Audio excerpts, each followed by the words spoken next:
You open your eyes to a world still wrapped in velvet darkness. A thin line of gray light slips through the wooden shutter, brushing the stone wall like a whisper. It's cold. Not the sort of cold that tickles your skin, but the kind that settles in your bones like a long-term tenant.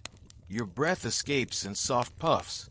You watch it rise, curl, and disappear into the quiet. Your back aches, naturally. You slept on a straw mattress, filled more with forgotten hay than comfort, and the linen sheet you clutched for warmth did little to fight off the dampness that clings to everything in this house. The floorboards beneath you groan as you shift, an orchestra of creaks and whines that protest the movement of your feet. There's no morning alarm, no glow of a bedside phone, only the insistent crow of a rooster in the distance, a call that cuts through the morning fog like a gossiping neighbor before sunrise. That's your wake-up call, alive, feathered, and unfiltered. You sit up slowly. Your joints complain, the kind of slow rebellion that even a hot bath wouldn't fix if you had hot water, or a bath. Your shirt smells faintly of last night's stew, and your socks, woolen, mismatched, full of personality, are still slightly damp from the previous day's walk across muddy paths. You slept in them. Of course you did. Laundry is a luxury, like laughter or bread that's not stale. The room is still dark. You can barely make out the low stone hearth, the wooden bench where your tools hang like sleeping dogs, and the fire pit, just a lump of ash now, with one or two shy coals blinking up at you like sleepy eyes. You'll need that fire today. You always do. You reach for the flint, fumble for dry twigs in a pot beside the hearth, and begin coaxing light from the past. It takes time. It always does. Sparks leap, some with hope, most with apathy.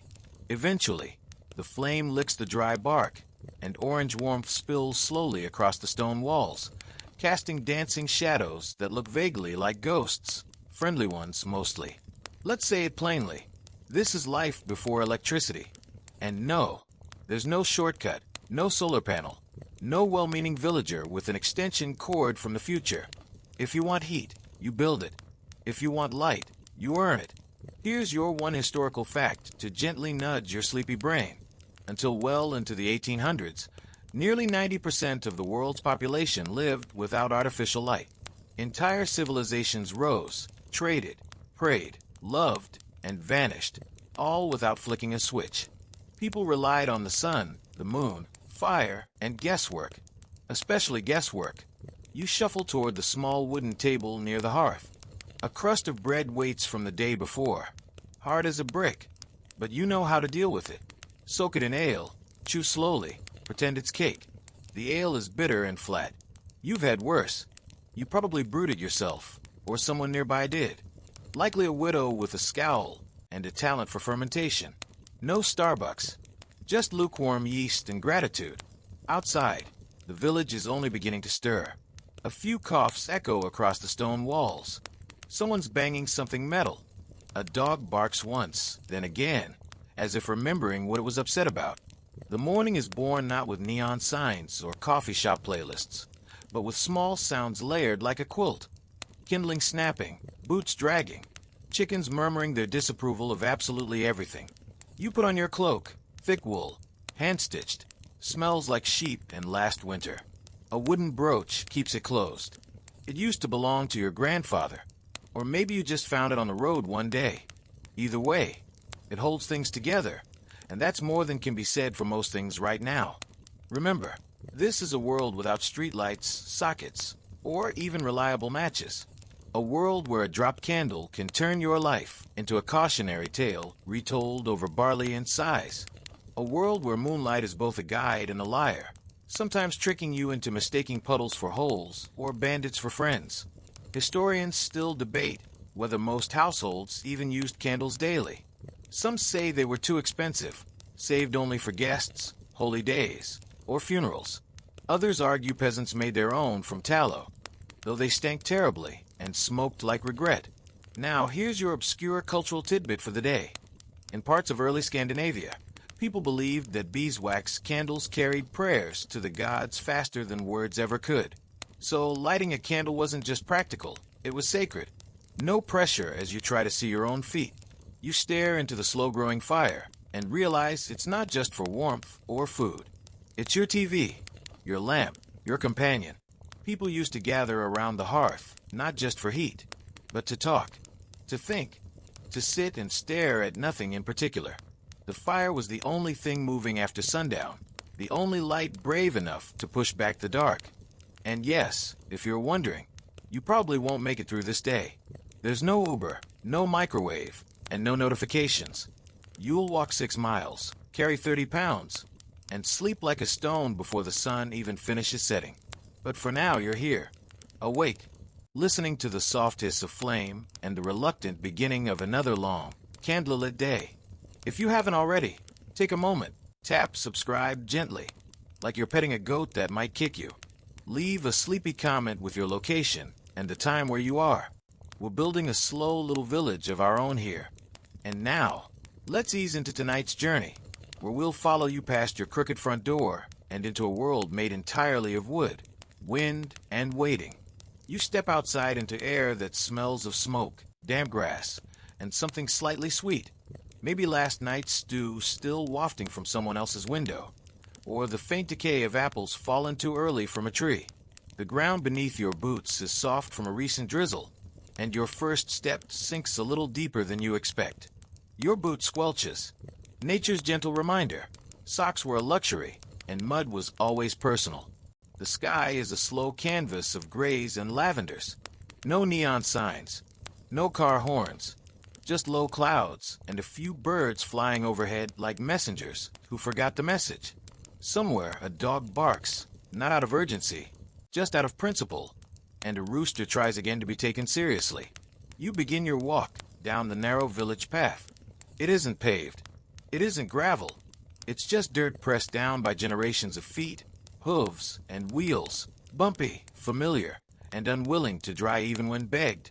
The hedges along the edges are overgrown, the wooden fences leaning like they've been in a long, passive-aggressive argument with the wind, and they've lost. You pass by a row of cottages, each looking like it was built by someone who only had a vague idea of geometry. Roofs sag, walls bow, but inside, there are lives, warmth, arguments, and soup. The kind of homes that don't impress architects, but make people stay through entire lifetimes. Outside one cottage, a woman is milking a goat. She doesn't look up. Her scarf is wrapped tightly. Her hands are fast, and her expression says she's been awake since before the stars even thought about leaving. You nod. She doesn't nod back. Respect in this world is earned not with words, but shared silence at dawn. A cart creaks by, one wheel squeaking in protest, pulled by a mule with the posture of someone who's heard all your complaints before and doesn't care. The driver doesn't rush. Nobody does. There's number 8 a.m. meeting, no commuter traffic, just the quiet understanding that if you start too fast, you'll run out of light before you finish. That's the real clock here, the sun, not the buzzing digital kind you can snooze with a thumb. The actual sun. Before electricity, every part of the day was ruled by natural light, and when it left, so did productivity. You did what you could while the sky allowed. Then you went home, not because you were done, but because darkness doesn't negotiate. You pass a well. A young boy is pulling up water with both hands on the rope, leaning back like he's fighting a small, angry god. He wins. The bucket emerges, sloshing, ice cold, and a little green. He grins. You nod. There are no water faucets, no taps. Every drop of water comes with effort, and some local drama about who used too much yesterday. Just beyond the well, a crooked chapel stands. Its wooden door is open, inviting, if a little off-center. A bell hangs above, silent for now, but when it rings, it echoes through the hills like a call for attention, or maybe just a weather update. Inside, the walls are lit with beeswax candles, dripping slowly like ancient clocks, with very little to do. You pause. The chapel isn't just for religion here. It's also where people gather, gossip, mourn, and sometimes escape the cold. There's a small alcove near the front where someone has placed a wooden carving of a saint with a lopsided halo. Someone's draped a dried flower wreath around its neck, probably from last spring, probably never to be replaced. Here's your obscure cultural tidbit. In some parts of rural England, It was once believed that church candles could predict death. If the flame flickered wildly during a sermon, someone in the village would soon pass. Understandably, people sometimes stared more at the flame than the priest. Outside again, the path leads you past a row of apple trees, twisted and quiet. A squirrel scolds you from a high branch like you've wandered into its tax documents. The wind picks up slightly, carrying the scent of peat fires and wet wood. You pull your cloak tighter, though the wind always finds the holes. You hear singing now, low, rhythmic, slightly off-key. A woman is at her laundry, beating clothes against a flat stone near the stream. Her sleeves are rolled up, her feet bare in the icy water, her eyes half closed. It's a song you've heard before, something about lost cows and drunken sailors. Or maybe it's just the wind making up lyrics. There's no radio, no playlist, just voices, memory, and repetition. Songs passed down like recipes and rumors. And sometimes they change along the way, because memory is flawed and rhyme schemes were never sacred. You're beginning to feel the rhythm of the day. Slow, steady, physical. Everything takes time. Everything costs effort. There's no electricity to cheat the clock. No shortcuts to skip the dull bits. If you want warmth, you chop wood. If you want dinner, you kill it or trade for it. If you want light, you make it one painful spark at a time. Historians still debate whether most villagers lived by a strict sunrise to sunset schedule. Some evidence suggests people often woke in the middle of the night for a few hours, not to check email, obviously, but to stoke the fire, whisper to one another, maybe even pray. They called it first sleep and second sleep. It's a reminder that even our most natural rhythms are shaped by the technology we do, or don't have. The sun is higher now. Shadows are shorter. The day is unfolding. But there's still no rush. The fields aren't going anywhere. The pigs will wait, more or less. You walk past a tree stump where children sometimes sit and share half-sour apples or bad jokes. It's empty now, damp from the rain. But you remember laughing there once. You remember throwing pebbles at the stream and pretending to be a knight or a merchant or something else you'll never be. Life before electricity isn't thrilling. It isn't cinematic, but it's alive and it's yours. Every hour etched in effort, every moment earned. Now take another slow breath. The smoke from your neighbor's chimney is curling into the sky. The goats are complaining again, and the sun is warming the thatch of the cottage roof across the path. The one with the lopsided window and the tulip pot that refuses to bloom. There's work ahead, but there's time.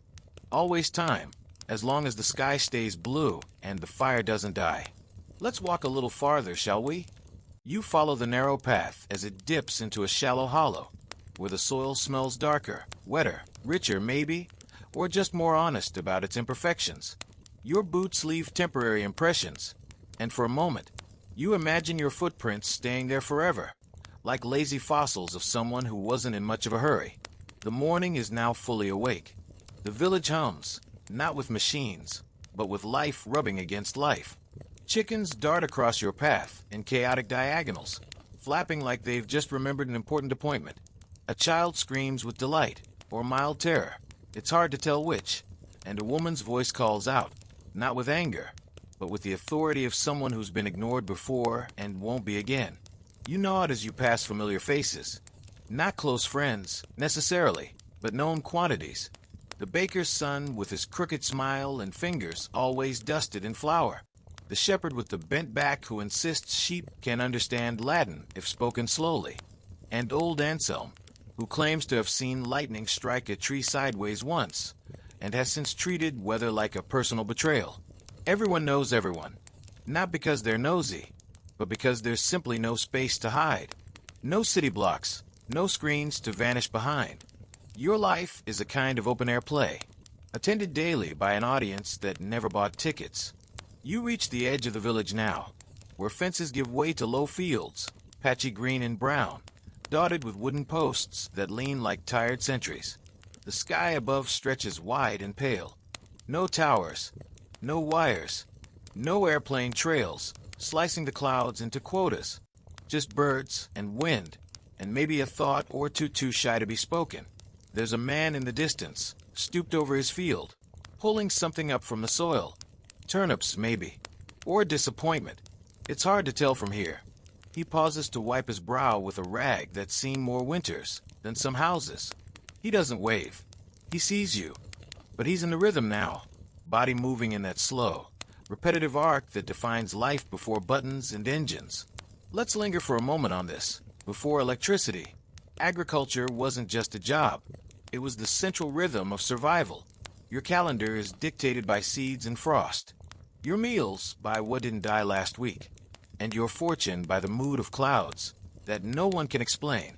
You join him, not out of obligation, but because hands are always needed, and talk is lighter when bent over a task. The soil is wet, cold. It clings to your fingers like memory. You pull a fat root from the earth and shake it clean. It smells like iron and rain. He grunts in approval, or greeting, or maybe just because his knees hurt. Hard to tell. You work for a while, both of you quiet, letting the scrape of tools and the call of birds do the talking. Nearby, a blackbird lands on the edge of a wooden wheelbarrow and regards you with the narrowed eyes of someone about to charge rent. Here's your obscure cultural tidbit for the day. In many pre-industrial villages, birds were believed to carry gossip between households. Not metaphorically, literally. Some families threw breadcrumbs near windows to bribe them into silence. Whether it worked or not is lost to time, and probably the birds. Eventually, the work slows. The man straightens up and sighs like it's a full-body exercise. He gestures vaguely toward the road. It's the way to the forest, an untamed space, just beyond where most people dare to go. You know the place.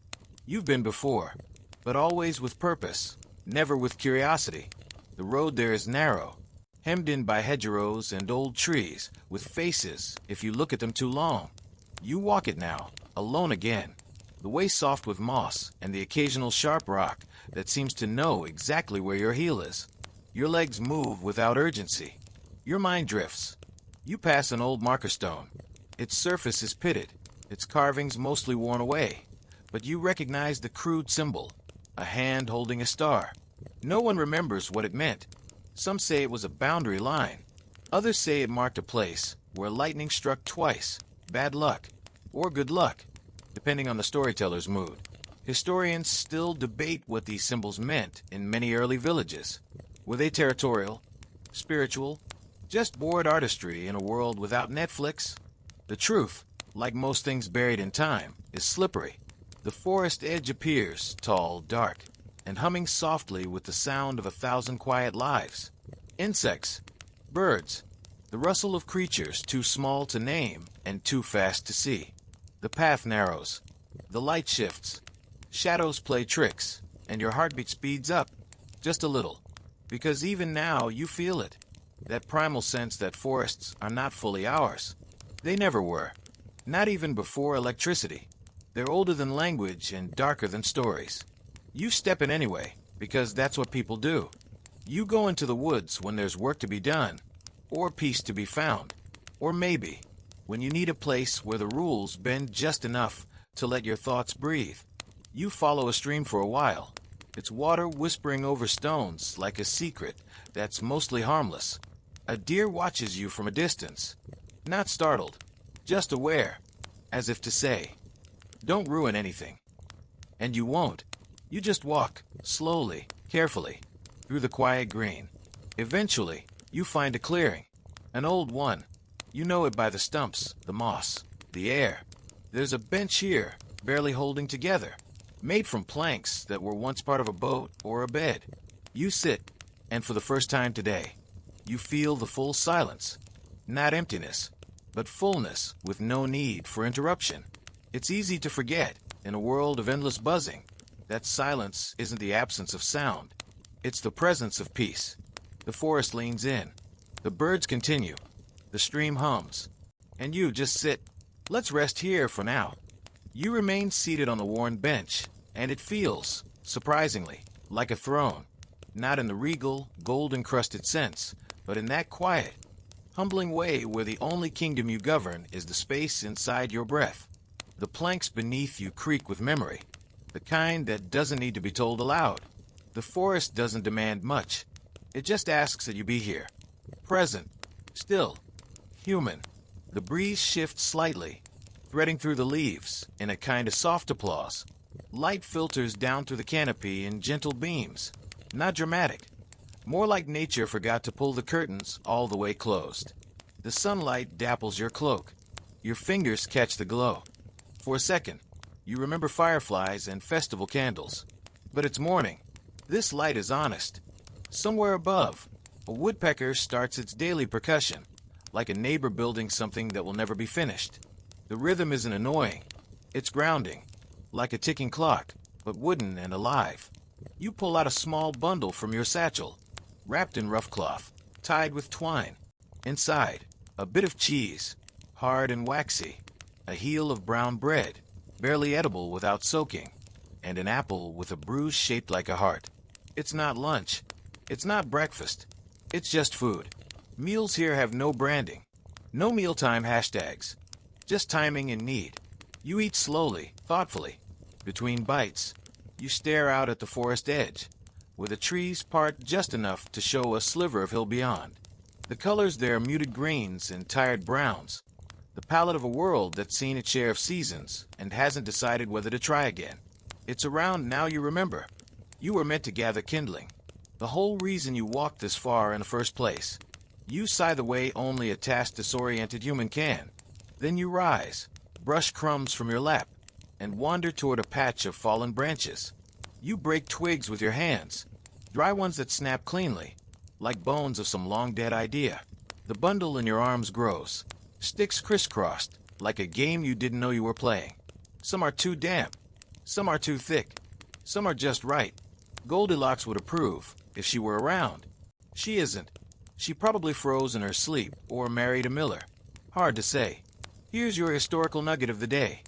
In most rural households before electricity, the average family spent over 60% of their waking energy on gathering or producing fuel, wood, peat, dung, or coal, to simply exist. Heat wasn't comfort. It was survival. Fire wasn't ambience. It was currency. And most of your neighbors had burns on their hands to prove it. You carry your armful of kindling back to the bench. It's not much, but it's enough to keep the stove going through the afternoon. If the stove likes you today, you tie the bundle with a rope that used to be part of a fishing net. It's frayed, but so are you. And it works. Just before you stand, something catches your eye. Tucked under a nearby bush, half covered by moss, is an old wooden spoon. Handmade. The bowl is cracked, the handle stained, but someone carved a tiny sun at the end. A mark, a signature. You pick it up, feel its weight, wonder who left it here and what soup it once stirred. You place it in your satchel, not to keep, just to carry, maybe return, maybe remember. As you begin to walk back toward the village, you notice how the light has shifted again. The morning silver has ripened into a golden wash. Time passes slowly here, but it moves all the same, and it doesn't repeat itself. Not really. There are no identical hours, no perfect loops, only close approximations and familiar shadows. The trees you passed earlier now look different. One leans a little more dramatically. Another has dropped a few leaves in your absence, like it couldn't be bothered to hold them any longer. Remember that marker stone you passed? It's back, only now the shadow it casts points the other way, as if it, too, has moved on. Halfway down the path, you meet someone coming the other direction. A girl, maybe 12, carrying a basket of something wrapped in cloth. She doesn't smile. She does nod. It's the universal "I see you" of the pre-electric world. You nod back. You keep walking. Behind her, two boys chase a hoop with a stick. Not because it's retro, not because it's cute, but because it's fun, and because there's nothing else to do. One falls and laughs. The other shouts something about cheating. The hoop keeps rolling like it's in charge. You re-enter the edge of the village. The sounds return, but gently. A bell chimes from a chapel. A dog barks at an imaginary threat. Somewhere, someone is singing off-key again. Probably Laundry Lady. She has range. The scent of stew wafts from a window. Lentils, maybe. Or beans. Or boiled in tension. Hard to tell. But it's warm, and warm matters. You walk past the same stone wall as before, only now a cat lounges on it like it pays rent. It watches you with the exhausted disapproval of something that understands reincarnation and thinks you're doing it wrong. You reach your home again. The same creaky door, the same lopsided roof. Only now, you enter with your arms full of fire and a spoon that belonged to a stranger. Historians still debate whether daily life in these villages was peaceful or just exhaustingly consistent. The truth likely lies somewhere in the cracks between those words, like the wind slipping under the door, like the weight of a full water bucket, like the softness of dusk. You drop your kindling by the hearth. The coals are waiting, the fire patient, the room unchanged. But the air feels different now, carrying forest in its breath, and something older, something slower, and somewhere, deep inside you, the stillness lingers. You kneel by the hearth, arranging the kindling like a puzzle you've solved too many times to find exciting. The smallest twigs go underneath, the thicker ones on top, angled just so. An architecture of survival, built daily. You strike the flint. Once, twice. There's always that moment where you wonder if today's the day it won't catch. But it does. The spark lands, takes, glows. A breath. Another. And the flame rises like it remembers who it is. The room changes with it. Shadows retreat. Corners soften. The walls take on color, faded, but warmer now. Even the air shifts. That invisible mix of wood smoke, linen, earth, and old stew becomes more forgiving, less sharp. You sit back on your heels, watching the fire grow. It doesn't blaze. That would be wasteful.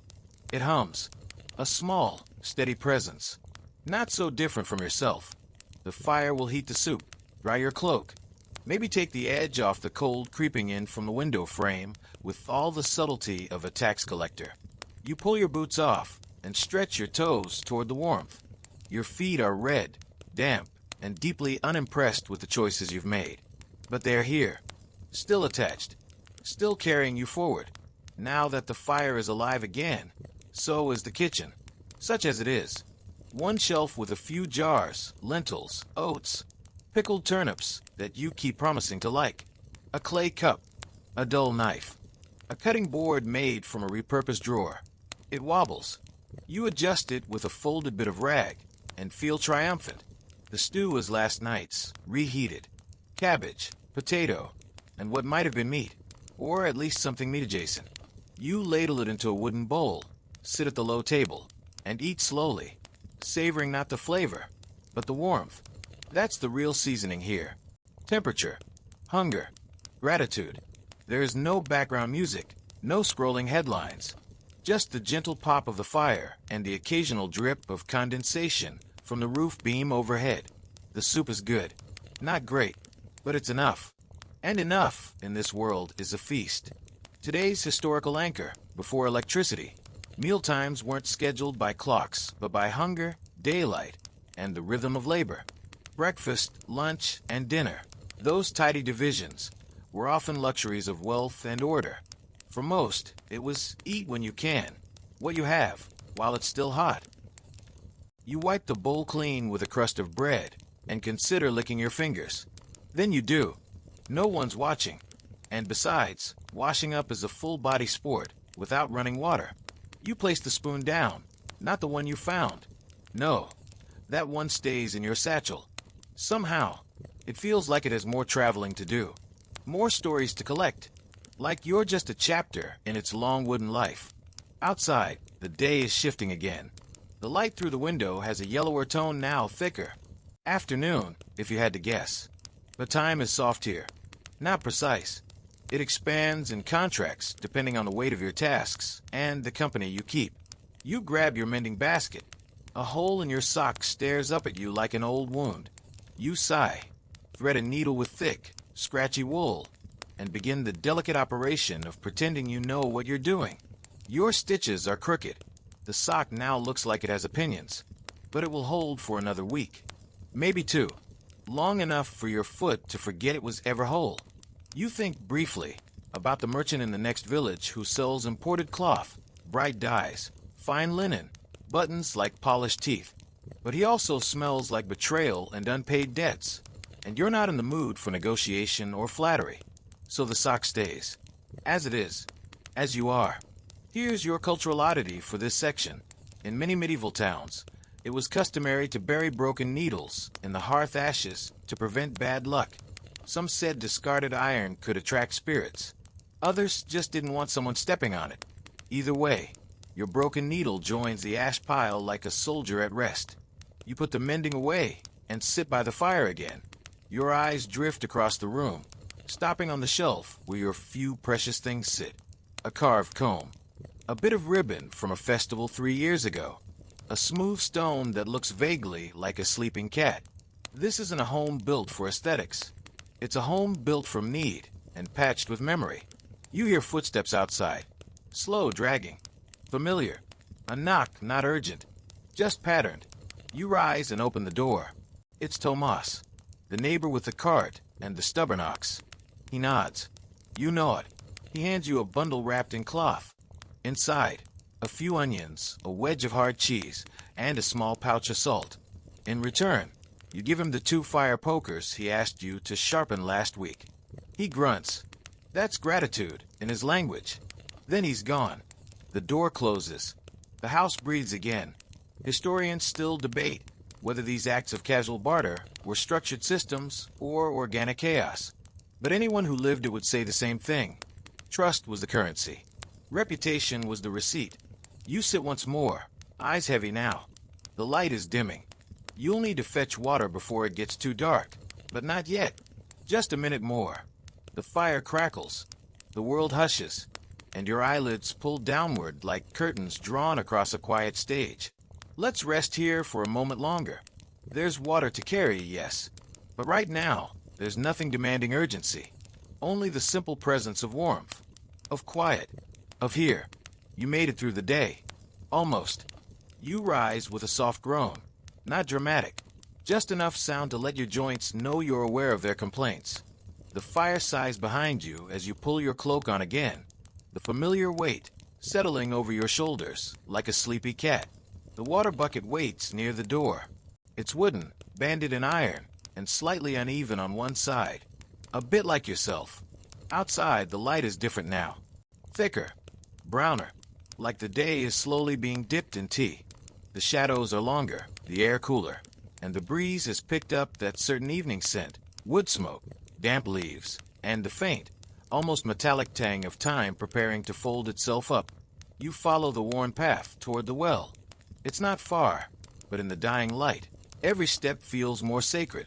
The earth is firmer now, drier where the sun's been at work all day. Your boots don't squelch anymore. They tap. You pass Marta again. She's gathering eggs into a basket, whispering to the hens like they're old roommates she's trying to reconcile with. One of them pecks at her apron string. She doesn't flinch. You know it. She nods. Again, no words. Words are reserved here. Not because they're rare, but because they're expensive in energy. At the well, the rope creaks in a way that tells you it's been doing this a long time. You turn the handle, feel the weight rise, the slow drag of the bucket resisting the pull, the splash of cold water as it surfaces. You pour it into your bucket, wipe your hands on your cloak, and start to walk back. You've done this 1,000 times. And yet, tonight, it feels different. Heavier maybe. Not the bucket, your breath. The sky is a deeper color now, sliding toward indigo, and the first star blinks into place like someone forgot to turn off the sky properly. Here's your historical anchor for the evening. Before the widespread use of electric pumps, water retrieval was one of the most time-consuming daily tasks, especially for women and children, who often walked miles with heavy buckets balanced on their heads or shoulders. A village without easy water access was a village constantly behind schedule. You pass Tomas again, this time returning from the opposite direction with his ox in tow.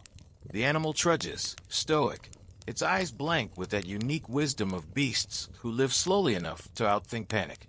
Tomas doesn't speak, but he lifts a hand. It's the closest thing to friendship this place offers after dusk. You reach your cottage as the wind starts picking up. Not loud, but pointed. The kind of wind that finds every crack in the wall and introduces itself like a neighbor who never leaves. You set the water bucket by the hearth and pause. Your shoulders drop. The light from the fire glows steady. A comfort now. A companion. And here comes your odd cultural tidbit. In some old European households, people would place a small iron key by the hearth overnight to lock in warmth and keep spirits out. No one really knew if it worked, but the key, oddly, was never missing in the morning. You don't have a key like that, but you placed the spoon you found earlier on the mantel, just in case. The room smells better now. The stew pot has cooled, the fire is warm but not pushy, and your feet are clean.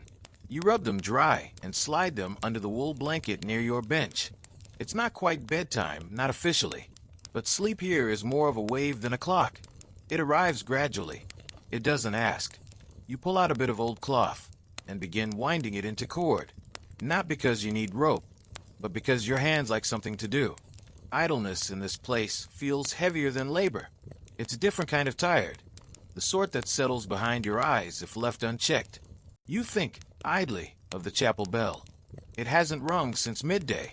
You wonder if the priest fell asleep, or if the bell rope finally gave out and is now lying in a heap, like a tired snake.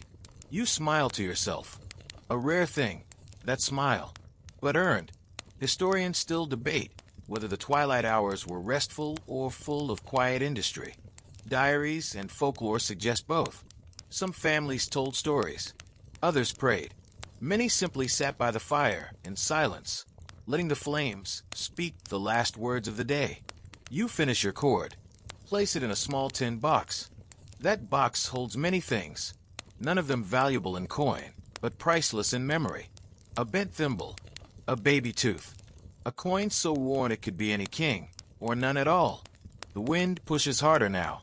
A shutter claps. You rise and latch it. The room dims. The fire flickers. And the stars, though distant, are beginning to keep their promise. You sit again, wrapping the wool blanket tight around your shoulders. Your hands are still. Your chest rises, falls. And slowly, without announcement, the day begins to end. Not with a bang, not with ceremony, but with warmth, with breath, with the sound of fire finishing a sentence. Let's stay here a little longer. Let sleep come to you gently. The world outside is quiet. The world inside is ready. You're not asleep yet, but your body is quietly petitioning for it. The warmth of the fire settles into your bones like soft moss climbing over old stone. Your eyes linger on the dancing flames, flickers of gold and orange that move without pattern, but somehow know exactly what they're doing. You lean back against the wall, your head finding that familiar groove in the plaster where it always seems to rest easiest. Outside, the wind shifts again, now less playful, more insistent.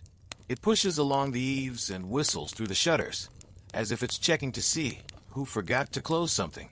You didn't, but still, the wind likes to ask. Your hands rest in your lap. One thumb idly traces the ridge of your knuckles, slow circles over familiar terrain. This is the part of the day that doesn't show up in records.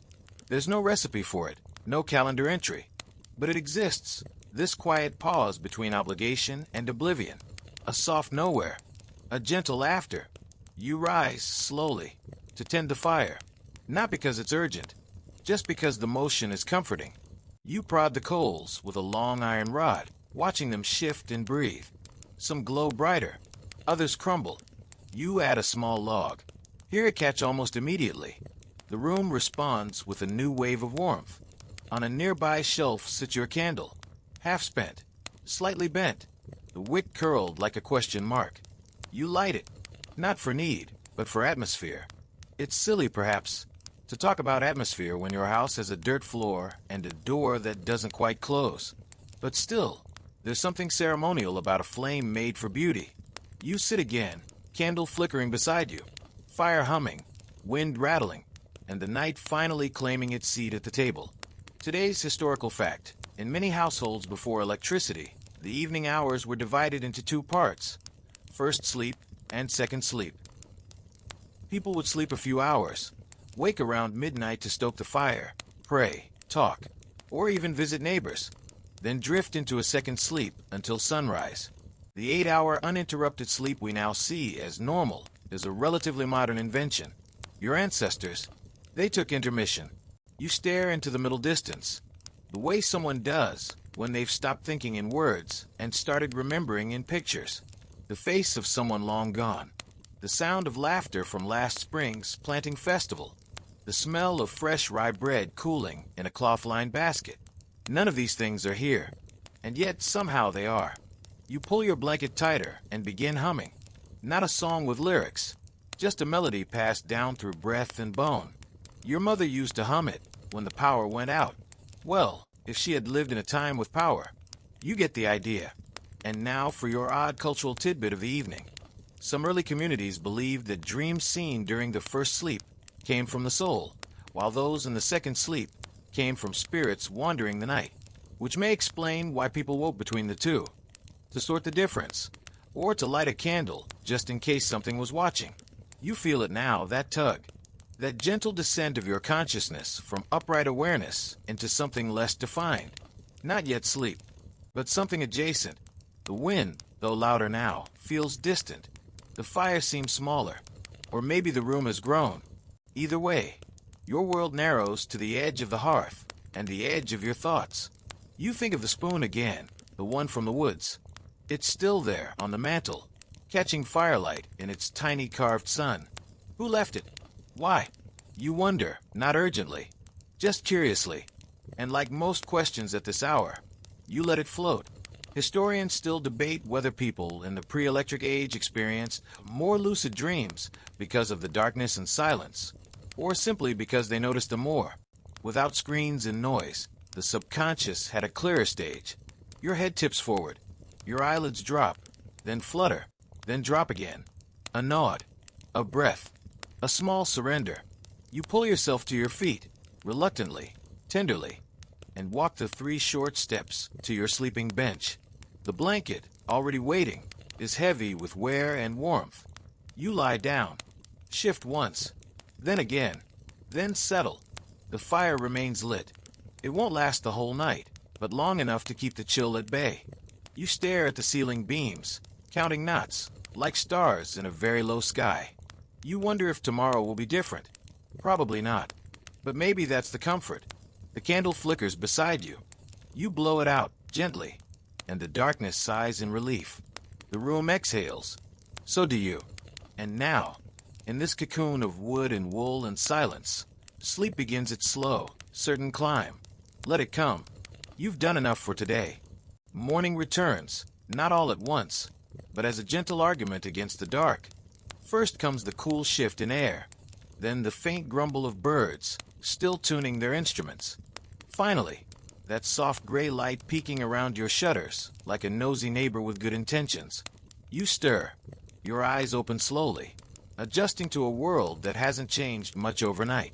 The fire is out, leaving behind a bowl of ash with one stubborn coal pulsing faintly, like a heartbeat refusing to quit. The room smells of smoke and sleep, both comforting, both a little stale. You stretch, and your back offers a brief soliloquy on the state of your mattress. Your legs remind you of yesterday's walk. Your hands, curled into half-fists, carry the ghost of rope fibers and firewood. But you're awake. Mostly. That counts. You sit up, your blanket pooling around you like a worn-out cloak. You listen. The wind from last night has passed on, replaced by silence. Then a few distant voices. Then the creak of a cart somewhere beyond your walls. The world, it seems, has begun again. There's no alarm. No to-do list blinking on a screen. Just the rhythm of the sun and the whisper of obligations you already know by heart. You stand, relight the fire, again with flint and kindling and the stubborn ritual of coaxing flame from stone and breath. You do it almost without thought now. It's as natural as breathing, which, in this house, still gets chilly without it. Here's your historical fact for today's awakening. In pre-electric societies, most households rose not by choice, but by light and labor. Farmers, laborers, bakers, all shaped their waking hours around the first usable light of dawn.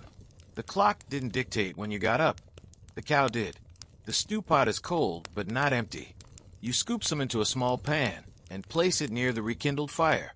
Breakfast here is often last night's dinner with lower expectations. A few slices of bread, a cup of well water, and whatever warmth you can convince from the flame.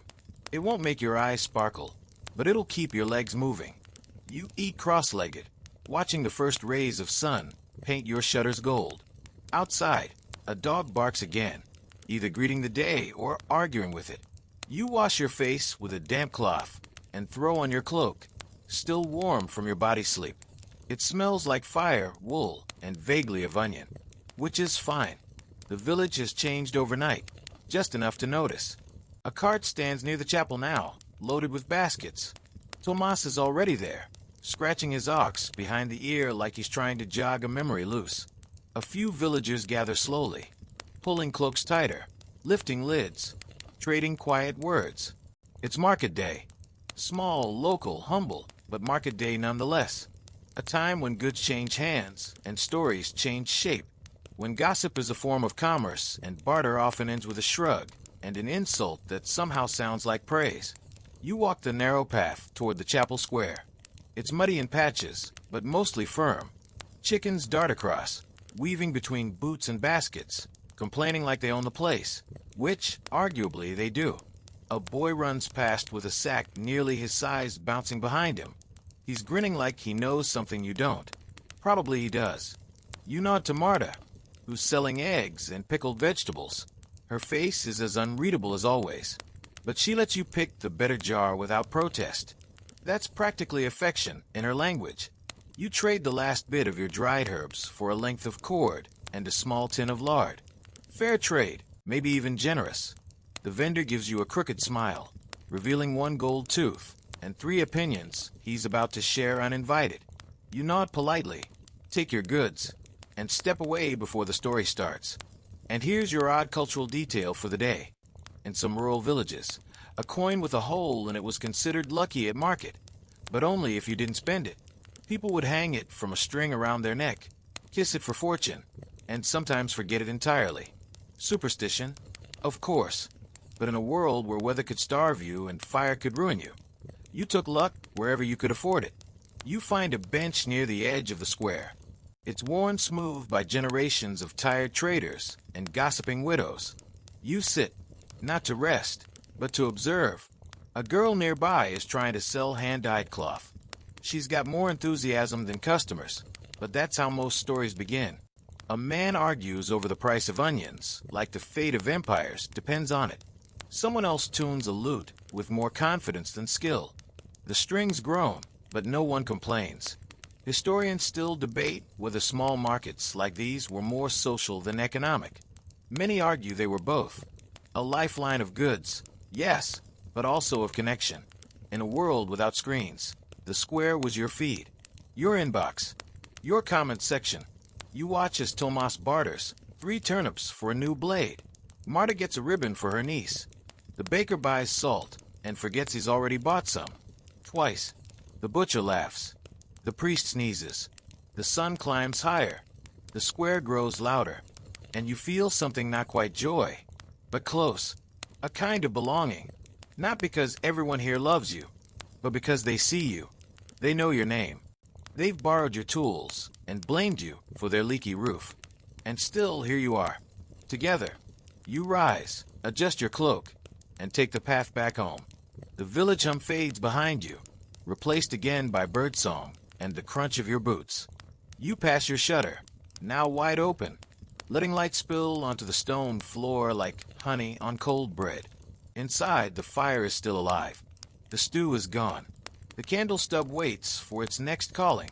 You place your new goods on the shelf. The lard, the cord, the jar of pickles.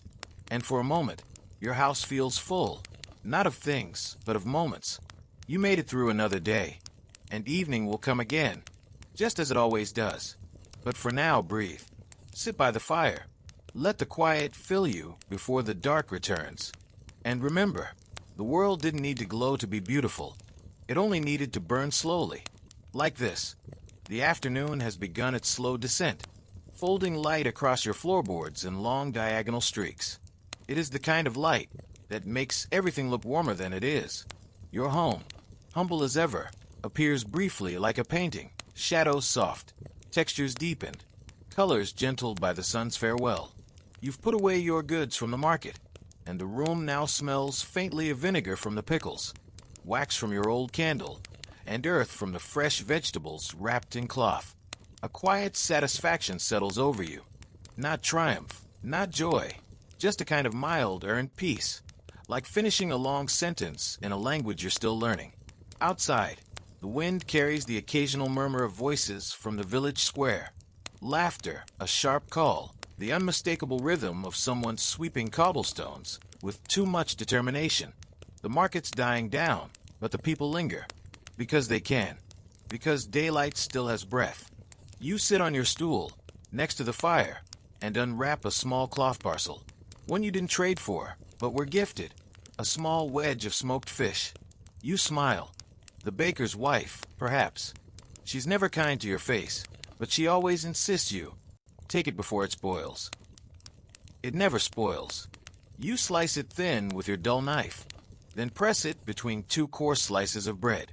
No butter, no herbs, just salt and smoke, and the feeling of being, in some strange way, known. You chew slowly, not for politeness, but to make the moment last. After your meal, you check the fire. Still healthy, still flickering like it believes in you. You add a log, not because it's needed right away, but because later, when the cold comes in stronger, you'll be grateful you thought ahead. You decide to step outside again. Not far, just a small stone step by your front door. It's uneven and a bit cracked, but the sun hits it just right. You sit, arms around your knees, and watch the slow swirl of village life closing down. A woman passes carrying a bundle of herbs, lavender and rosemary maybe, for drying, for scent, for whatever the day demands. She nods at you, and for once she smiles. Not a big smile, just enough to make the air warmer. You nod back, still chewing your last bite. The bread is hard at the edges, but you don't mind. You grew up chewing bread like this.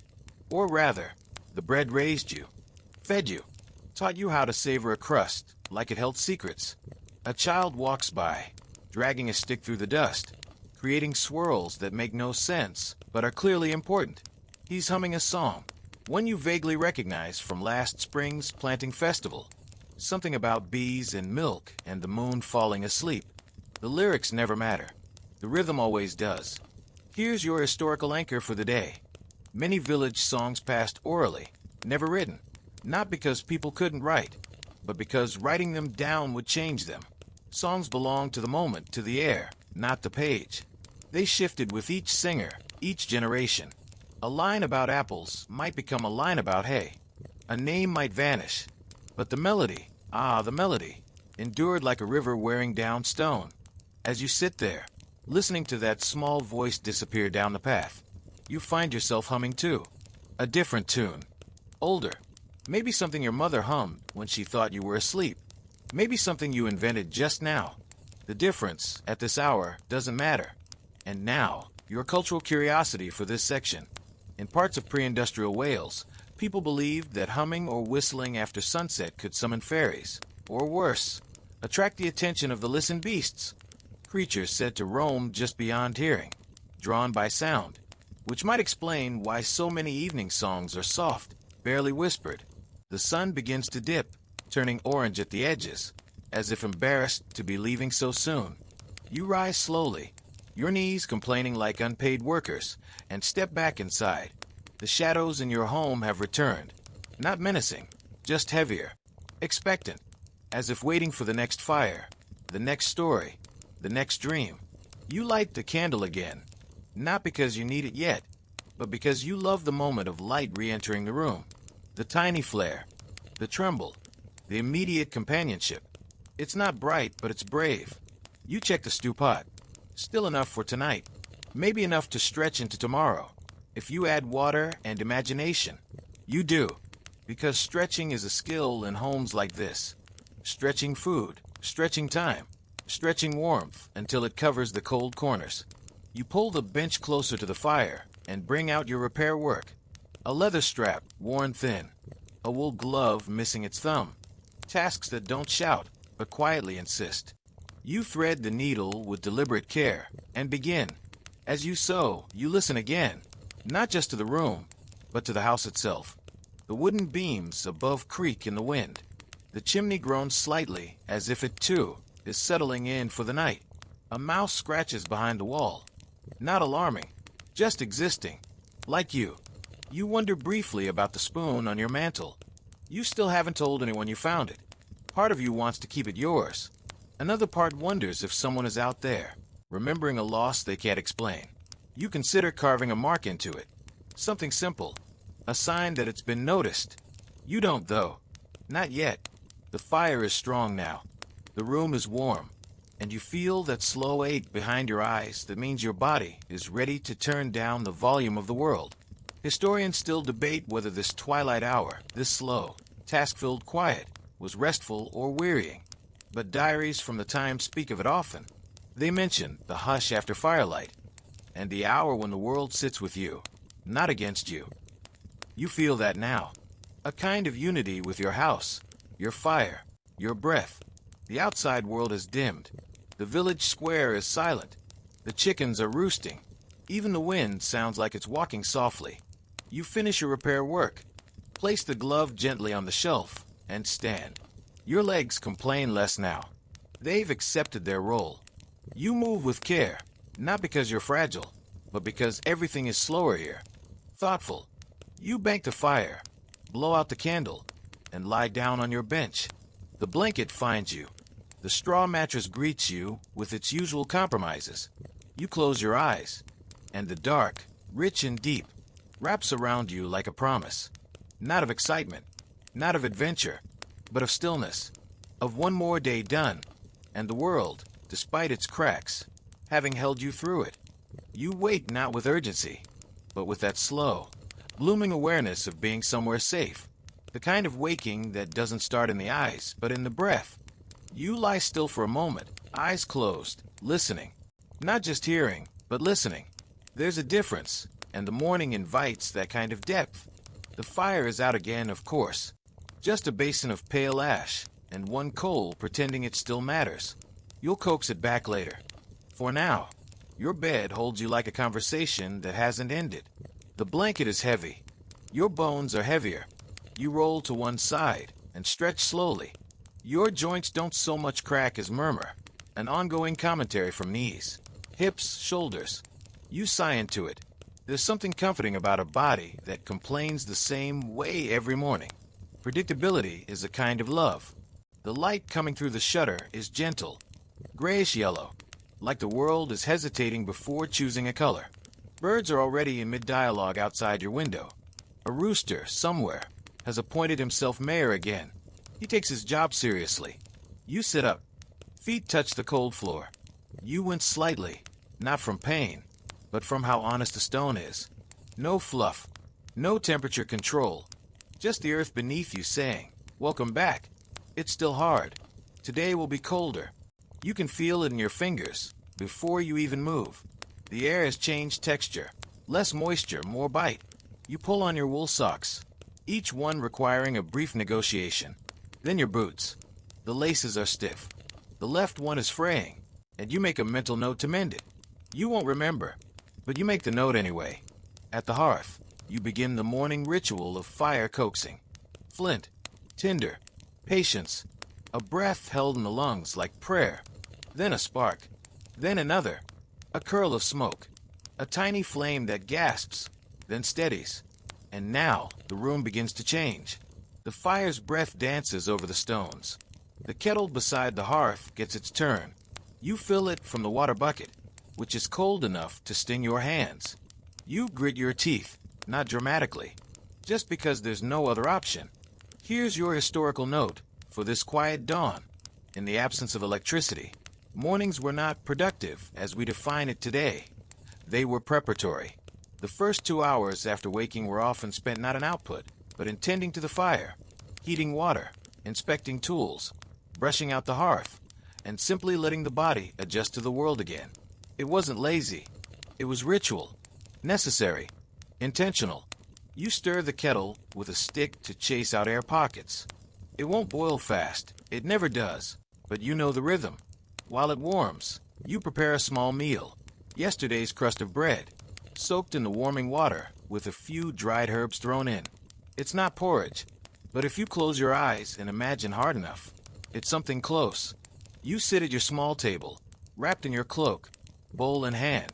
You eat in silence, not because you must, but because there is nothing fighting for your attention. No buzzing phone, no breaking news, just you, the steam rising from your bowl, and the way the wind touches your shutter every now and then like it wants to be let in. After eating, you wash your bowl with the leftover water. Cold, but not cruel. Just indifferent. The kind of cold that reminds you you're alive, not in charge. You gather your things slowly. Today is woodcutting day. Not your favorite task, but a necessary one. The stack outside is nearly gone. The last few pieces are too thick, or too wet, or too spider-filled. You'll go to the edge of the woods, where fallen branches wait like sleeping limbs. Some you'll carry, some you'll drag. You throw a sack over your shoulder, grab your dull hatchet, and step outside. The world is quieter today. Maybe because it's colder. Maybe because the wind has found other places to gossip. You walk past Marta's cottage again. Smoke curls from her chimney. A chicken eyes you from her gate. You nod. The chicken does not. You take the path toward the tree line. It's narrower now, the grass frost stiffened, the earth firmer underfoot. Your boots leave visible prints. A kind of temporary testimony. I was here. I walked through this. You passed the same crooked stone marker. Hand with a star. It's got a small patch of moss on it now. Every time you see it, you wonder if it's been trying to tell you something. But like most old things, it just keeps standing, not offering explanations. At the forest edge, you pause. It's darker here, colder. The trees block much of the light. Their branches are like arms above your head. Some reaching, some resting, some half-broken and undecided. You step in. The forest is not silent. It never is. It creaks. It whispers. It drops acorns with suspicious timing. But it accepts you. It always has. You find your way to the fallen tree you spotted 2 days ago. Not freshly fallen. Old enough to have shed its bark in strips, like a snake revealing its bones. You place your sack down, remove your hatchet, and begin. The chopping is rhythmic. Not fast. Not showy. Just deliberate. Each strike a sentence. Each echo a reply. You fall into the motion, breath matching effort, with chips scatter like reluctant blessings. Your hatchet is duller than you'd like. It skips on the 4th strike, biting the wood sideways. You mutter, not a curse, just a conversation with yourself. You keep going. Eventually, your arms begin to ache. Your breath is cloudy. You stop, drink from your water skin, stretch, sit on a nearby stump. You listen again. A crow calls. A squirrel skitters. A tree groans overhead, like it remembers something it'd rather forget. And now, today's odd cultural footnote. In some parts of Central Europe, it was believed that trees retained memories, that each ring was not just time, but experience. Lumberjacks often tapped a tree before cutting, whispering an apology, or a promise to use the wood well. It wasn't superstition. It was etiquette, a kind of respect. You sit there, hand resting on the tree you've just begun to break down. You wonder who else sat here, what stories this tree might hold. Storms survived, birds housed, lovers hidden behind its trunk in spring. Eventually, you rise. You gather what you've cut. Not all of it, just what you can carry. You'll return later. The rest will wait. It always does. You sling the sack over your shoulder. It's heavier now, the straps digging into your collarbone. You wince, readjust, begin the walk back. The sun is higher. The village is visible again, roofs peeking over the trees like children playing hide and seek. You breathe in. The air is sharper now, but your steps are slower. Tired, earned. You return to your cottage. Drop the sack by the door. Step inside. The fire is still warm. The house still smells of smoke and soup and the sour edge of lived-in air. You sit. You don't speak. You don't think. You just are. And in this moment, that is enough. You sit there for a long time, not doing, just being. Your boots are still on. The sack of wood leans against the wall like it's as exhausted as you. Your hands rest palm down on your knees, streaked with ash and sap. Calluses pressed into your skin like nature's handwriting. The fire, surprisingly, still holds a glow. It didn't die while you were gone. It waited. Its orange eye watches you from beneath a soft blanket of ash, as if to say, You made it back. You stare into it for a while. The coals shift. One splits in two. A tiny pop. Eventually, movement calls to you. Not urgency. Just the quiet knowledge that some things must still be done. You rise slowly, shake out your arms, and begin unpacking the wood. Each piece you set down feels like a sentence in a long letter to your future self. You will be warm later. You did this now, so later can be softer. You stack the wood near the hearth. Not neatly, just close enough to grab when the cold begins to whisper through the shutters again. You sort a few of the smaller pieces into kindling. Tomorrow's fire won't start itself. And you know how grumpy it gets when you make it wait. Once the chore is done, you strip off your outer cloak and hang it by the door, next to your gloves.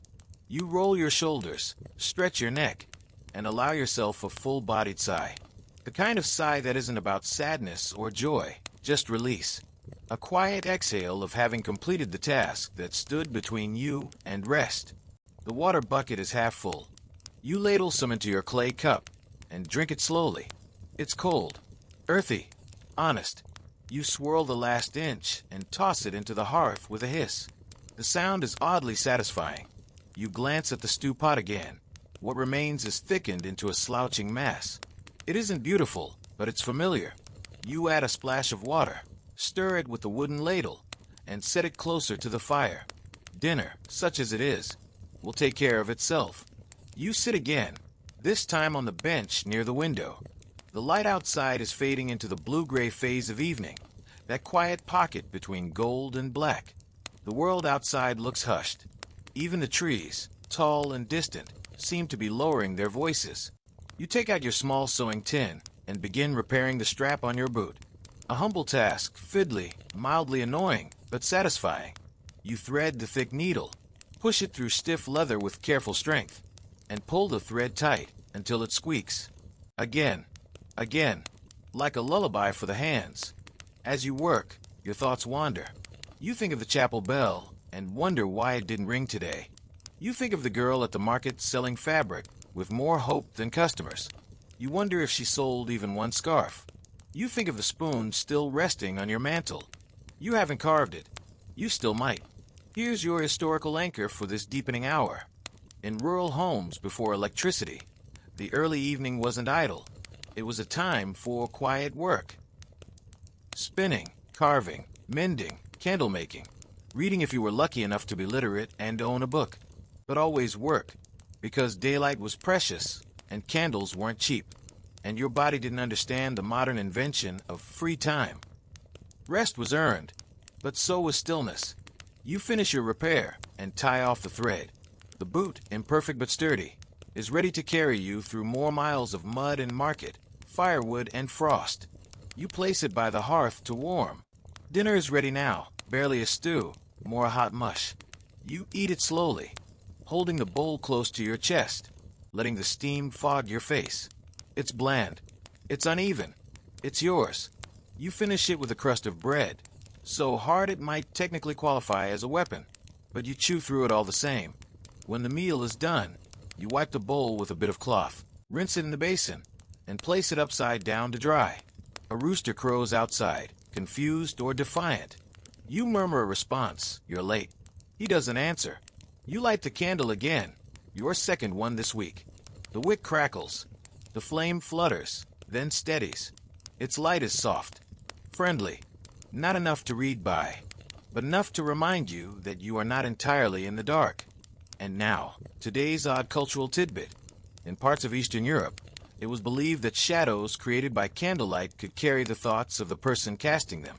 To speak near a candle was to send your voice into the wall, which is why some people whispered only good things near flames. Just in case. You speak nothing now. Just move. Slowly. Gently. You return to your bed. Peel back the blanket and sit. Your legs dangle for a moment. The floor is cold again. You swing them up, pull the blanket over, and rest your head on the small, misshapen pillow. The fire still breathes. The candle flickers. Your eyes, heavy now, begin to close. But not yet. Just a moment longer. You think of the tree in the woods, the one you left half logged. You wonder if it minded being cut. You wonder if it dreamed before it fell, or if, like you, it simply lived, quietly and without announcement, until the world asked something more of it. You close your eyes. The fire, one last flicker. The candle, one last sway. The house exhales, and the dark, patient and soft, folds itself around you once again. Let it. Let the night have you now. You've given the day everything it asked for. You wait to a strange kind of stillness. Not silence, because silence in your world is never quite complete, but a deep, heavy quiet that feels like the village has put a blanket over its own head. There's no wind rattling the shutters, no rooster declaring his authority. The fire has long gone cold, leaving behind a pale crust of ash. The air in your home is icy enough to kiss your skin with sharpness. Even your breath curls visibly in the morning light. You draw the blanket up to your chin and stay still for a few seconds more. Not to sleep, but to listen. Your ears reach out, seeking the usual morning markers. The child chasing the chickens, the dull thud of a cartwheel in a pothole, the neighbor coughing through his third pipe of the day. But none of them come. The outside world is holding its breath. Eventually, you rise, blanket still wrapped around your shoulders like a shawl. You shuffle to the window and unlatch the shutter with stiff fingers. It creaks open, reluctant to move. You blink into the dim light, and then, there it is. Snow. The first fall of the season. Not heavy, not yet, but enough to coat every surface with a thin, forgiving hush. The rooftops are dusted in white. The dirt paths have been blurred into soft gray ribbons. Even the trees look embarrassed by how suddenly elegant they've become. The world is quieter because it's insulated, muted, as if wrapped in wool. You smile just a little, not because of joy exactly, but because snow always feels like an apology from the sky. For the dark, for the cold, for the long, gray days that came before. You pull your cloak from its peg and wrap it around your blanket, layering yourself like a reluctant onion. Then you reach for the flint, because if you don't light the fire soon, your fingers will begin composing their resignation letter. The fire takes longer today. The kindling is dry, but your hands are clumsy with cold. Your breath fogs over your own efforts. Still, eventually, a flame is born, small and golden. You whisper to it like it's a nervous guest. Stay, please. Here's your historical insight for this snowy morning. Before central heating, the hearth was not just for cooking. It was the living, beating heart of the home. In winter, entire families would sleep as close to it as possible. In many cases, they even arranged sleeping patterns around the fire's maintenance, taking turns waking in the night to feed it, like a newborn. You add a small log and warm your hands over the flames. You let your body thaw slowly, from the fingertips inward. It takes time. Everything does. Afterward, you prepare your morning meal, bread and broth again. The snow makes it taste slightly different. Everything tastes different when the world is white. Once your belly is full and the fire is steady, you venture outside. The village is awake now, but moving slowly. Carefully, Tomas is scraping snow from his cart wheel with a stick. His ox stands motionless beside him, chewing a mouthful of hay like it's deep in thought. A few children laugh as they throw small snowballs at a wall, missing more than they hit. One is barefoot, because children are like that. Marta stands by her doorstep, broom in hand, sweeping snow as if it personally offended her. You nod as you pass. She grunts. Progress. The air smells clean today, like cold stone and wet wood and pine resin. You breathe it in like soup. You walk toward the woods again. Not for firewood this time, just to see. You pass the marker stone, now half buried under a delicate drift. The hand with the star has a dusting of white on its fingers, like it dipped them in flour. The forest is quiet, reverent. Every branch is lined with a perfect line of white. Every footstep crunches, not in protest, but in rhythm. You feel like a guest here today. The trees tolerate you more than usual. Perhaps they too enjoy the snow. As you reach your favorite clearing, you see something unusual. Tracks. Not boots. Hooves, perhaps, but small. Delicate. A deer? Possibly. You follow them for a few paces until they disappear under a low bush. You smile again, not because you found the creature, but because it was here, walking where you now walk. You sit on the old bench again. The snow has softened its surface, made it forgiving. You brush it off gently and sit. And now, your cultural curiosity for this frozen day. In parts of the Scottish Highlands, it was believed that the first snowfall was a message from the old mothers, spirits of the land who covered the earth, to remind humans to slow down, to rest, to gather around the fire and tell stories. You like that thought, so you sit a while longer, letting the cold kiss your cheeks, letting your breath fog the air in front of you, letting yourself be part of this vast, quiet canvas. Eventually, you rise. Slowly. Your knees complain, as always. You turn back toward the village, your footprints crisp behind you. Proof of your passing. Temporary. The house greets you with warmth, the fire still going. You add another log. Remove your cloak. Pull off your boots. Sit. You don't pick up your needle. You don't clean the bowl. You don't sweep. Not yet. Instead, you stare out the window and do something rare. You pause. Fully. You let the stillness wrap itself around you like a second blanket. Historians still debate whether winter was truly restful in early village life, or simply harder. The food was scarcer, the sicknesses more dangerous. But many journals speak of winter as a time for closeness, for music, memory, patience. You feel that now, as the light outside fades, as the snow thickens, as the village slows to match it. You do not rush. You do not plan. You simply sit, and the snow continues to fall, slowly and silently, covering the world in something as close to peace as it knows how to give. Let it fall. Let it cover everything, gently, forgivingly. You have nowhere else to be. The snow falls all through the night. You don't see it, not with your eyes closed and your breath slow and even beneath the weight of your patched wool blanket. But you feel it in the silence, deeper than usual, padded and pillowed and gently removed from the sounds of daily life. The usual nocturnal murmur of the village, shutters tapping, owls calling, a cough or two down the road, has softened under the weight of white. When you wake, the room feels dimmer. Not darker, just blue-toned, hushed. The kind of light that sneaks in sideways. Not fully committed to the idea of morning. You sit up slowly, not because of pain, but because it feels like the kind of day that asks for permission. You rise, cross the floor, each board creaking in a way you know by heart, and glance toward the shutter. A thin ribbon of silver glows around its edge. You unlatch it, swing it open. The world has vanished. Not literally. The chapel roof still peeks over the hill. Marta's chimney smokes quietly in the distance, but everything has been blanketed under a soft, undisturbed layer of snow so thick it covers every footprint, every rut in the road, every sharp edge of reality. Snow has a way of smoothing the hard lines, of humbling the structures we build to feel important. Even the chapel, always a little too proud, now looks like it belongs to the land again. You stare at it all, eyes blinking slowly. It's beautiful in a way that isn't trying to be. A beauty born from stillness, from the absence of effort. And colder now. The hearth fire has long gone out, and the cold air clings to you like linen soaked in ice water. You pull your cloak tight around your shoulders and begin the morning's small but essential ceremony.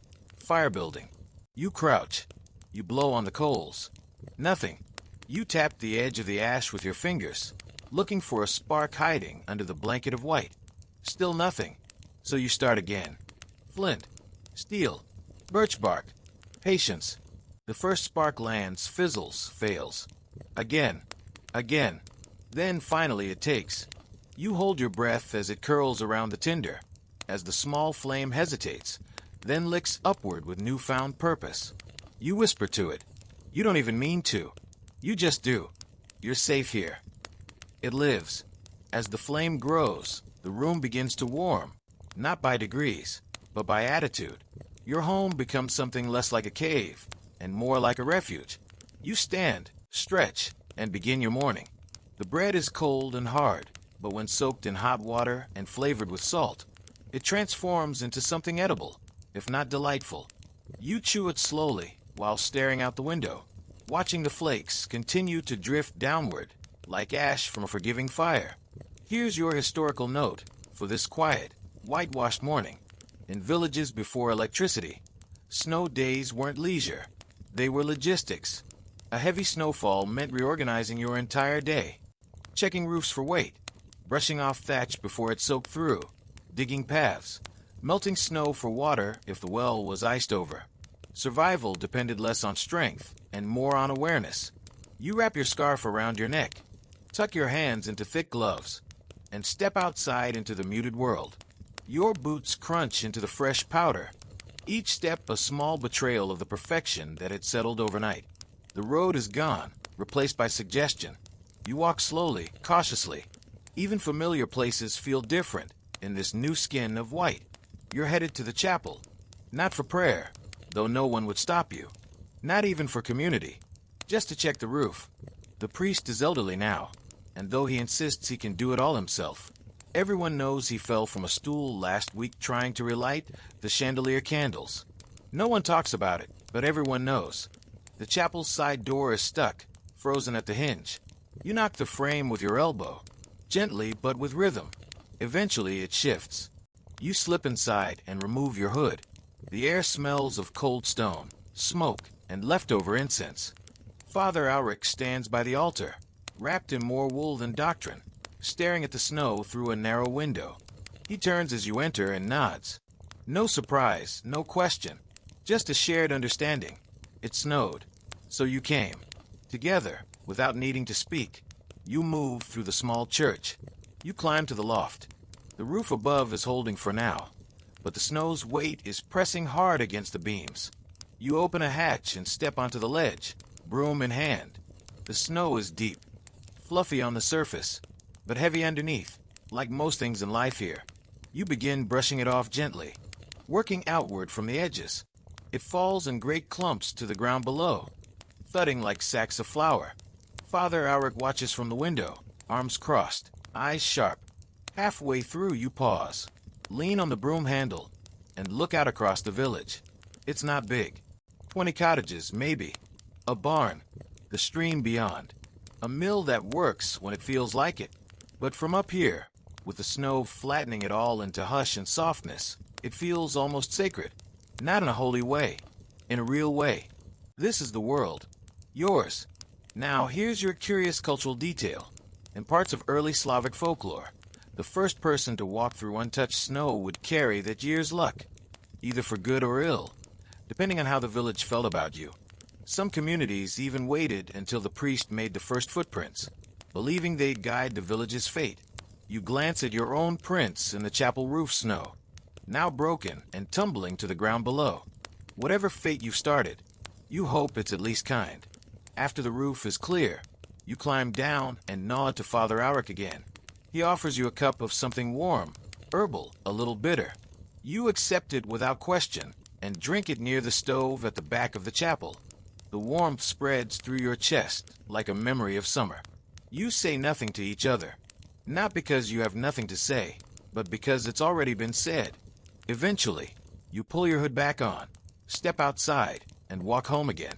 The wind is picked up slightly. The snow swirls now instead of falling straight, but your footprints are still there, half-filled, softening already, as if the village is trying to forget the fact that anyone walked at all. You reach your door, push it open, and step back into your little house. It's warm. The fire still lives. You remove your boots, sit, and exhale. A long, slow breath. Not tired, just finished. For now.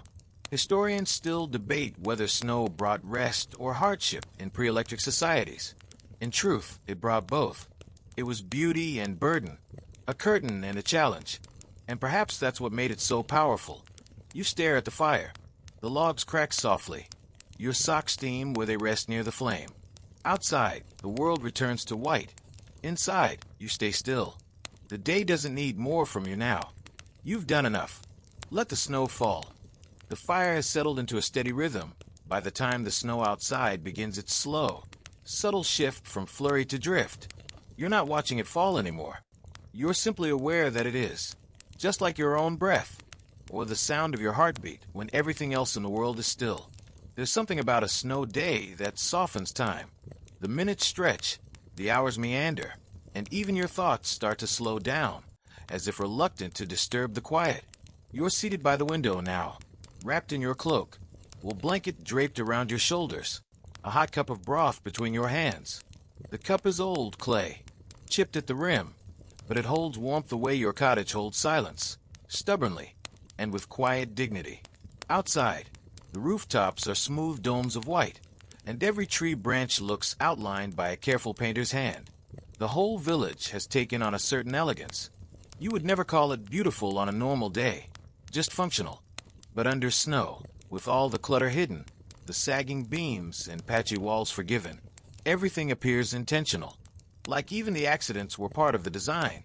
Your breath fogs the window glass. You draw a little spiral with your finger, then wipe it away. You're not bored. You're between work and rest, between movement and reflection, between the snow and the thaw. Today's historical truth, whispered like a story by the fire. In northern European villages before electricity, snow days were not excuses to stop, but opportunities to change pace. While the fields and roads slept under white, the hands turned inward. Tool handles were sanded smooth, buckets mended, boots resoled, and songs were taught quietly from parent to child by firelight. You look around your own room, worn, familiar, humble. You've already mended your gloves. The boots are patched, at least for now. The tools rest neatly on their pegs above the bench, each one scarred with use, but functional. You reach instead for your carving knife. The spoon is still there, resting on the mantel like it's waiting for a decision. You turn it over in your hands, tracing the tiny sun etched into its handle. The wood is smooth, but you feel the places where time has worn into it, where the thumb pressed over and over, where a crack has begun near the bowl. You start carving, not with a plan, but with a need to move your hands. A small notch here, a line there, not to erase the history of the object, but to add to it. You carve your own symbol into the handle, just beneath the sun. A crescent moon. Simple, quiet, balanced. It's a small thing, but it feels like connection. As you work, you hum softly. No real melody, just a thread of sound to keep the silence company. From the hearth, the fire answers with a low pop. And now, your odd cultural whisper for today. In some Scandinavian households, it was said that if a carved spoon lasted more than 3 generations, it could carry stories, memories and dreams embedded in the wood, whispered to future holders while they ate. Children were told to hold such spoons carefully, to eat slowly, and to listen. You wonder if your spoon will last that long. If someone someday will sit in a cottage like this on a snow-heavy afternoon and wonder who carved the little moon under the sun. You hope so. You don't need to be remembered, but you wouldn't mind being felt. You place the spoon back on the mantel. The fire's glow kisses the fresh carving, making the wood shine. You nod to it quietly. Then you rise and go to the door. Outside, the snow is thick, but no longer falling. It rests now. A still, blank world. The path to the well is almost gone, but you know it by heart. You open the door slowly, snow pushing against it like a lazy animal, and step into the world. It's so quiet your footsteps sound wrong at first. Too loud, too real in a dreamlike world. You keep walking, gently, past the crooked fence post, past the berry bush now sagging under a cap of white, until you reach the well. The bucket's rope is frozen. Of course it is. You tap it. Nothing. You pull gently. It groans, stiff, like a reluctant uncle being asked to dance.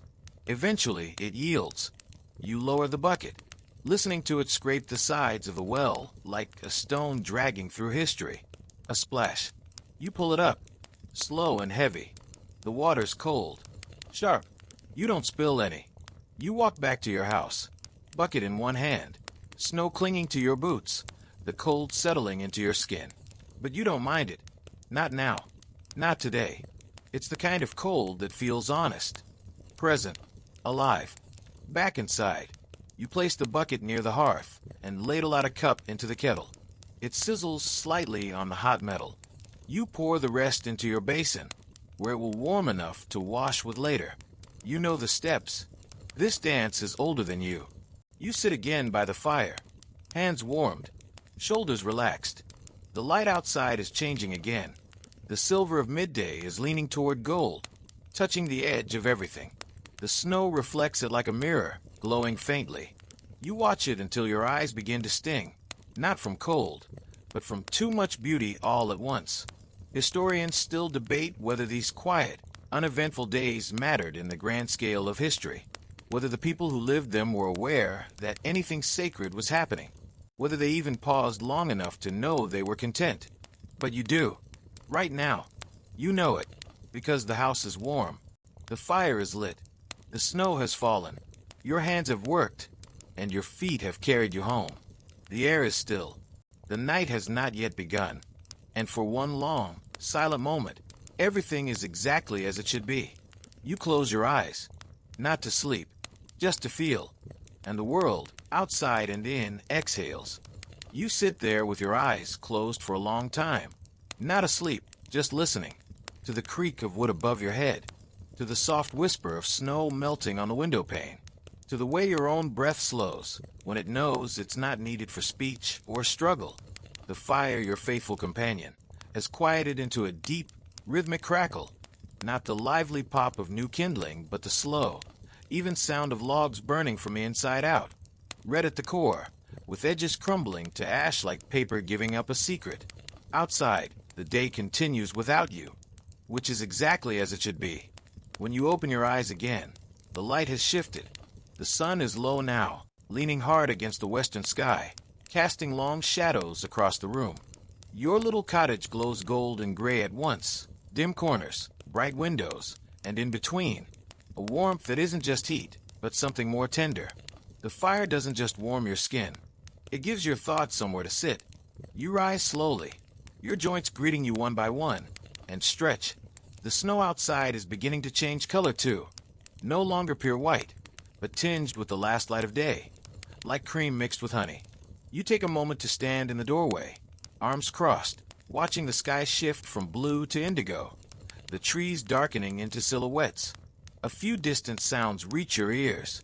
Someone chopping wood, a child laughing far off, muffled by the snow, but bright all the same. A door closing, a dog barking once, then deciding whatever it was wasn't worth the effort. You take a deep breath, then go back inside. Today's historical insight. In the centuries before electric lamps, dusk was the sacred hour of the home. Not just a transition of light, but of being. It marked the pause between the outer world and the inner one. Work stopped. Voices softened. Candles were lit not just to see, but to sanctify. For a brief moment, dusk made the home its own quiet universe. You light your candle now, the same one from yesterday. Its wax softened and slumped into a new shape, as if melting into memory. The wick catches easily, the flame stretching upward before curling inward, like it's shy but eager. You place it on the center of your table and sit before it with your supper. Tonight's meal is simpler than usual, even by your standards. Warm water, a pinch of salt, a boiled potato split in half and left to steam, and a few dried herbs for company. You eat slowly, letting the candlelight flicker against the curve of the bowl. The potato crumbles easily. The salt is sharp, bracing, a reminder that small things matter when they're all you have. You finish your meal and wipe the bowl with a scrap of old bread. No waste. Not here. The crust is tough enough to fight back, but you chew through it with patience and gratitude. When the last bite is gone, you rinse the bowl in warm water, dry it with a clean cloth, and set it upside down beside the hearth. The candle watches you the whole time, its tiny flame reflecting in the basin. You sit again, this time with your carving tools. You're not working on the spoon now. That's done, finished and marked and waiting. Tonight, your hands move over something new, a small block of wood, soft and pale. You're shaping it into something, though you're not entirely sure what yet. That's how these things go. You don't begin with a vision. You begin with attention. The form will reveal itself when it's ready. The knife slides smoothly. You peel away layers of wood as if uncovering something ancient. A curve here, a notch there. It begins to look like a bird, or maybe a flame, maybe both. And now, your strange cultural note for the night. In certain alpine villages, winter carvings were considered messages to the future. People would make small wooden figures, birds, trees, animals, and hang them from the rafters. Not for beauty, for continuity. So the roof remembers, they said. So it knows we were here. You run your thumb over the unfinished figure and wonder where it will live. Maybe it will stay in your house. Maybe it will be given away. Maybe it will be lost someday and found by someone who doesn't know your name but feels something familiar in the shape. Outside, the snow begins again. You notice it first as a hush, then a soft tick against the shutter, then a pattern against the flickering light through the window pane. It's slower than before, softer, less a storm, more a sigh. You stand and open the door once more. The world is glowing. The moon has arrived, silver, round, and haloed by thin clouds. It paints the snow with an impossible brightness, turning the entire village into a place of mirrors and shadows. You step out, boots crunching gently. You don't go far, just to the edge of your garden fence, where the snow rests untouched on the posts like quiet hats. You look up at the stars, some sharp, some blinking. The moonlight softens your breath, makes it shimmer, and in that moment, standing alone in the snow, your house warm behind you and the sky vast above, you feel it again, the presence of stillness, not the absence of life, but the fullness of it, stretched out, breathing slowly, asking nothing from you but to witness. Historians often debate whether people in pre-electric times had more inner peace or simply fewer distractions, whether the calm was chosen or forced, whether silence was a sanctuary or a cage. You don't know the answer, but tonight, under the moon, in the soft hush of snow and smoke and flame, it feels like peace, earned imperfect, fleeting, but real. You turn, walk back toward the cottage. Your shadow follows, long and soft, trailing behind like memory. Inside, the fire waits. The candle flickers. The carved figure rests in your hands. You place it on the mantel, next to the spoon. Two small things that will outlast you. You sit, you breathe, and slowly, the night folds itself around you again, quiet, vast, and kind. The night is deep now, deeper than most. Not because it's later than usual, or colder, or darker, though it may be all those things, but because this night carries something else, a kind of thickness, a pause that feels heavier than silence. It wraps itself around the house, the village, the snow-covered trees, like a heavy wool cloak draped over the shoulders of time itself. Inside your cottage, the fire has sunk into its embers, glowing a warm red beneath a soft gray crust. The flame is nearly gone, but the warmth lingers, like a friend who hasn't spoken in a while, but hasn't left either. You sit in the quiet, wrapped in your wool blanket, the one that smells faintly of smoke and pine. The candle is burned low, its pool of wax threatening to spill over the clay dish. You could blow it out. You probably should. But something in you wants to watch it finish on its own, like the end of a story you followed for too long to interrupt. Outside, the snow is still falling, but now it does so without purpose. No drama, no wind, just soft flakes drifting down like forgotten thoughts. The whole world is taken on that pale, silvery glow that happens only once every few winters, when the moon and snow agree to hold hands. You stand, slowly, and stretch. Your back pops, just once, and your arms rise toward the low-beam ceiling before falling again like wings folding in. You pull the blanket tighter around you, grab the small oil lamp, and light it with the last kiss of flame from the candle. The wick catches. The light flickers upward, pale yellow, uncertain, then strong. With lamp in hand, you walk to the door and open it. The snow greets you like a friend you don't see often, but always recognize. The cold rushes in, not cruelly, just with the confidence of something that belongs here. Your boots crunch softly as you step onto the path. Not far, just to the edge of the garden again. Your breath curls in front of you, steam twisting in the lantern light. Every bush, every fence post, every crooked branch glows under the moon. The whole village, if you could see it all from here, must look like a painting left outside to freeze. And yet, it's not quiet in the way you thought. It's alive.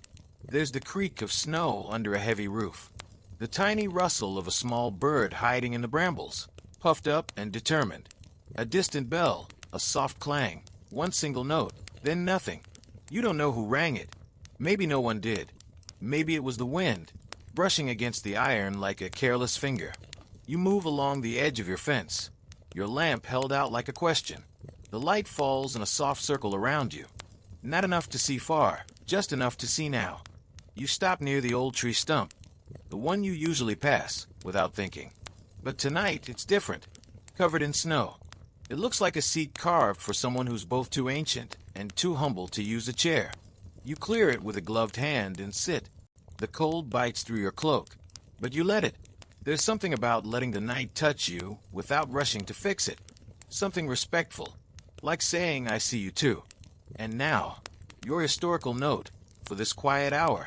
In many pre-industrial villages, the middle of the night was not a time for uninterrupted sleep, but a natural pause in the cycle between the first sleep and second sleep. People often woke for an hour or two, tending fires, whispering prayers, writing letters by candlelight, even walking outside to breathe or think. This waking period was a space for reflection, a hidden chamber of time, quietly treasured. This is your hidden hour now. You don't rush it. You let it unfold. You listen. The snow falls. Your lamp glows. The house is close enough to return to if needed, but far enough to feel like you've stepped outside the story for a moment. You think of the spoon again, the little sun, the moon you carved beneath it. You wonder if someone else, long ago, walked out on a night like this and thought the same thoughts, felt the same chill in their teeth, saw the same silver light touch the roof of their home, and thought, I have done enough. I am still here. You glance upward. The stars are out now. Thousands of them. Not blinking like city stars. These are steady, quiet, ancient. You don't know their names. You don't need to. They aren't there to be cataloged, just to be seen. Here's your cultural curiosity for this hour, one that doesn't always make the history books. In parts of rural France and northern Italy, it was believed that the stars rested closer to the earth during snowy nights.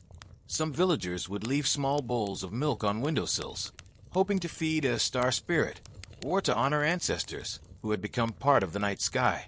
It was superstition, perhaps, or poetry dressed as tradition. Either way, it made the cold feel less empty. You sit a little longer on the stump. You let the lamp dim. Your fingers grow stiff, and you know it's time to go back in. You rise, brush snow from your cloak, and walk back toward your home. The door creaks softly. The house exhales as you enter. The air inside warmer than you remembered. The fire is still not out. A few coals whisper orange beneath the ash. You kneel, stir them with a poker, and feed them one small piece of kindling. They accept it. You place the lamp beside the hearth and blow it out. The dark returns, but not all the way. There's still the fire, still the memory of moonlight on your hands. You sit down once more, this time beside your bed. You remove your boots slowly, placing them neatly by the wall. You rub your hands, flex your toes. Then you pull the blanket over your shoulders and lie down. Your last thought before sleep isn't a sentence, but a shape. The shape of your cottage, of the village under snow, of stars resting closer, and the shape of the world, folded gently around you like a story being told without words. You let the night take you again, not because you are tired, but because you are ready. The dark is no threat. It's just another room, and you are safe inside it. You sleep deeply, the kind of sleep that comes not from exhaustion, but from alignment, as though your body, your bed, the warmth of the fire, and the hush of the snow have all agreed to hold you in place for a little while, to guard you from thought, to pull the curtain shut on consciousness and let your muscles melt. When you finally stir, it's not because anything disturbs you. It's just that the morning light begins to nudge at the edges of your eyelids, like a soft knock on a door you forgot you locked. You don't move right away. You stay tucked in your blanket, your breath warm against the cold morning air. Then slowly, you open your eyes. The fire has burned down again, leaving only a faint breath of orange buried beneath a pale dust of ash. The room is chilled, but not biting.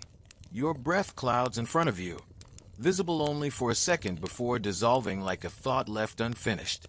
The window is aglow, not from sunlight exactly, but from the way the snow outside reflects it. The sky is a soft, overcast white. a lid of cloud casting an even glow across the village, like the inside of a pearl. It's a world without shadows. You sit up, stretch with a soft grunt, and swing your legs off the bed. The floor is cold. Of course it is. You mutter something wordless to it, half curse, half greeting, and reach for your boots. One at a time, you ease your feet into them, tightening the laces with practiced fingers that still feel stiff with sleep. You add a log to the fire, not because it's desperate yet, but because you've learned to think 2 hours ahead of your body. The log catches, smoke curls upward, and a gentle warmth begins to stretch its limbs across the room. As the cottage breathes back to life, you begin your morning routine. A bit of leftover bread, hardened overnight, dunked into hot water to soften. A pinch of salt. A few dried roots crushed into your mug. Bitterness to wake the senses, not please them. You drink slowly, seated at your small table, eyes fixed on the window. Outside, the snow has not stopped, but it has changed. It no longer falls in flakes, but in fine, mist-like crystals that hover and drift like dust made of light. It covers everything now. The path, the roofs, the trees, the fences. Even the well has a pointed hat of snow atop its stone lip, like some dignified official overseeing the village from its frozen throne. You finish your tea. Rinse the cup in a basin of lukewarm water. Dry it with a rag. Then you dress for the outdoors again. Not for a long journey. Not for work. Just for walking. You pull on your heavier coat, the one with the fur lining you repaired last spring. A scarf. Your thicker gloves. The hat you never liked, but never replaced. You step outside and close the door behind you with care. The snow crunches under your boots, a crisp, satisfying sound that breaks the hush like a line drawn in fine sand. You walk slowly at first, not because you're tired, but because the world asks for reverence today. Everything is too still, too perfect, to be hurried through. Your footprints, clear and sharp behind you, are the only blemish in a flawless canvas. You pass the chapel. The roof is clean now. Your work from 2 days ago still holding. Father Auric's shutters are closed, but you see the hint of candlelight inside. Maybe he's reading, or praying, or just staring into the flame, wondering what day it is. It doesn't matter. The snow erases such details. You pass Marta's fence. The chicken coop is quiet. No movement, not even a squawk of protest. She's probably keeping them inside, letting them stew in their own judgmental warmth. A rare kindness. And here comes your historical reflection for the morning. In the pre-electric world, snow days were liminal days, time between time. Roads were impassable, fields untouchable, shops closed or half-heartedly open. Children were kept close, tools were sheathed, and many adults, otherwise tied to unrelenting labor, found themselves suspended in unexpected stillness. Not rest, necessarily, but pause. A pause enforced by weather, but welcomed by spirit. You walk further, past the edge of the village, toward the tree line. The same forest as always, but today it feels like a cathedral. The snow draped across branches, the soft creak of wood under its weight, the hush that follows each step. It all has the sound of something sacred. You find your usual bench, the stump by the tree with the crooked roots. You brush off the snow and sit. From here, the forest stretches wide. The snow softens every edge, every shadow. A crow calls once, then goes quiet. A squirrel leaps between branches, each motion sending a powdery spray into the air like breath exhaled from the trees themselves. You close your eyes and simply sit, not to think, not to remember, just to be. And now, your cultural detail for this gentle hour. In parts of medieval Bohemia, villagers believed that if you remained still in the snow for long enough, longer than your thoughts, longer than your discomfort, the forest would begin to whisper to you, not in words, in memory.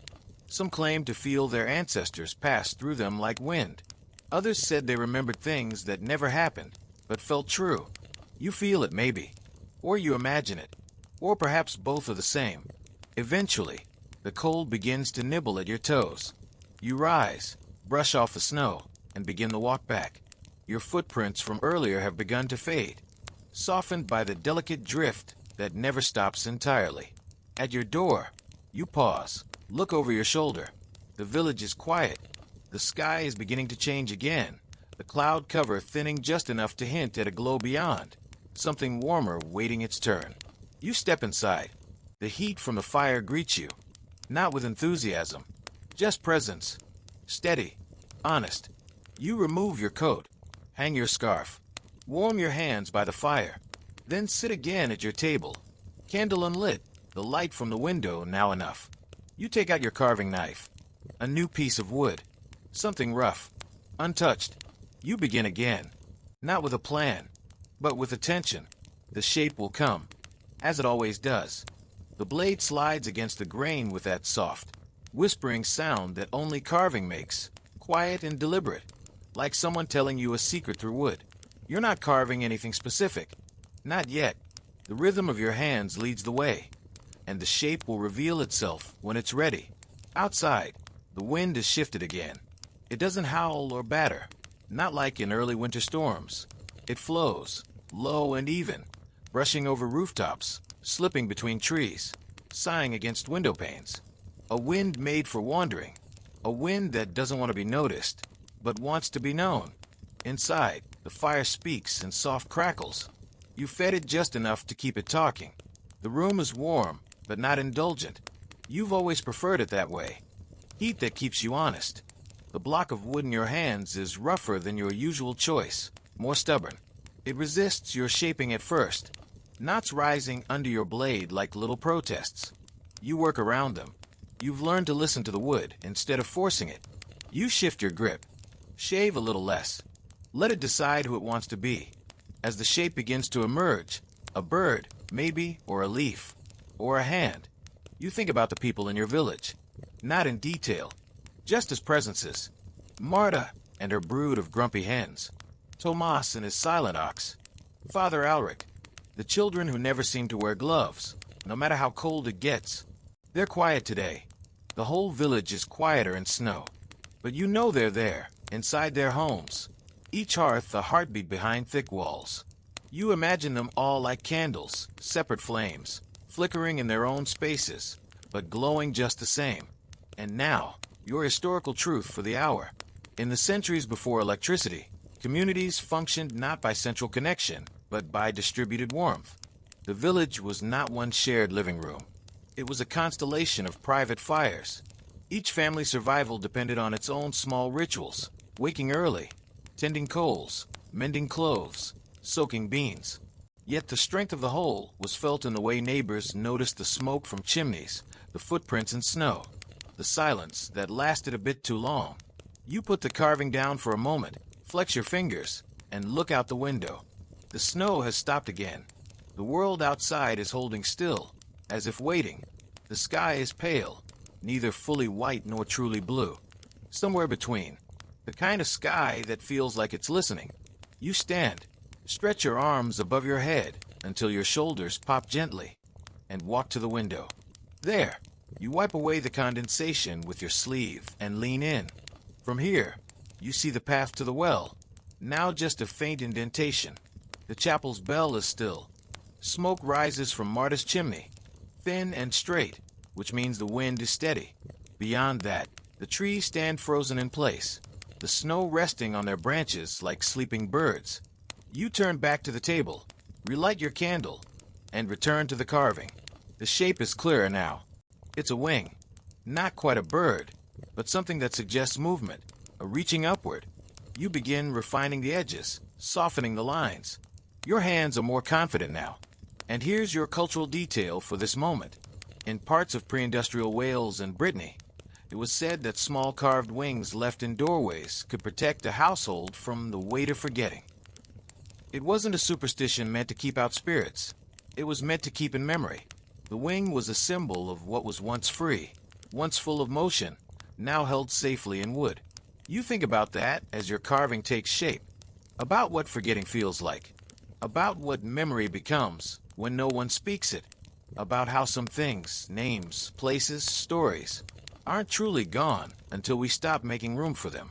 You set the carving aside, not quite finished, but close. You'll sand it later, maybe oil it with what's left of the animal fat jar near the hearth. The light is changing again, Not dimming yet, but softening. The day is preparing to hand itself over to evening. You feel it before you see it. You stand and begin tidying. You sweep up the wood shavings from the floor, collecting them into a small pile near the fire. You empty the basin outside and refill it with fresh snow to melt. You dust off the mantel, rearranging the items, your carved spoon, the crescent moon beneath the sun, the small figure from days ago, and now the unfinished wing, waiting. You pause there, staring at them all. Small things, made slowly, held closely. That's what life is here. Not grand achievements, not drama, just acts of care repeated across time. You check your firewood supply. Still enough for the night. But tomorrow you'll have to collect more. That means another trip to the forest, perhaps another session with the old stump, another conversation with the trees. You pull your boots back on and step outside once again, not to fetch anything, not to visit, just to breathe. The air is sharp, not cruel, but honest. It wakes your lungs with its clarity. You walk a short loop around the house, each footstep sinking into the snow with that satisfying sound. There are fresh tracks near your fence. Not human, rabbit maybe, or fox. Light, quick, curving along the edge of your garden before disappearing into the hedge. You smile. Life persists, even under layers of snow. You return inside, shake the cold from your cloak, and place it by the hearth. You remove your boots, pull on your thickest socks, and lower yourself into your chair. The fire is glowing now, proud of itself. You nod to it, as you always do, and sit for a while without moving.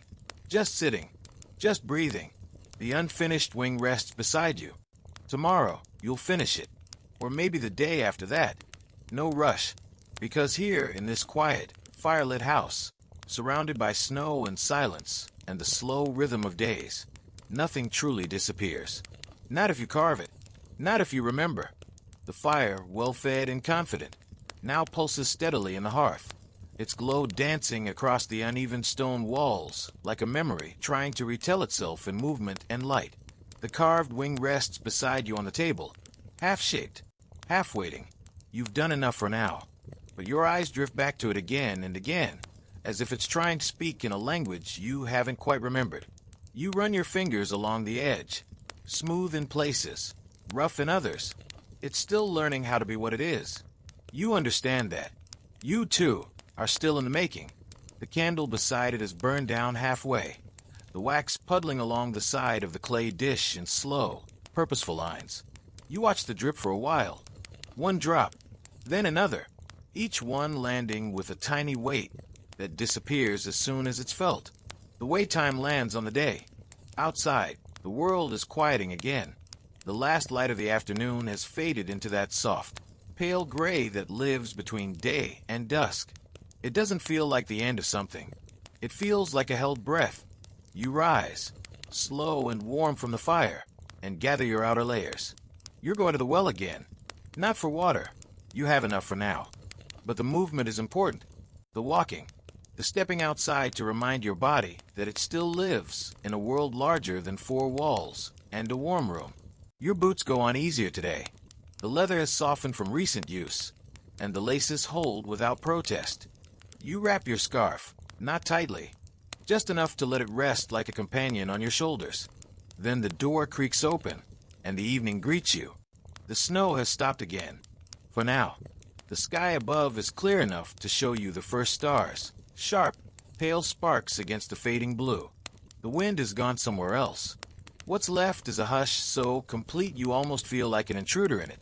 Your footsteps crunch along the path, deeper now than they were this morning. The snow has begun to sink under its own weight, forming shallow dips and soft valleys along the route. It's not hard to walk, but it's work.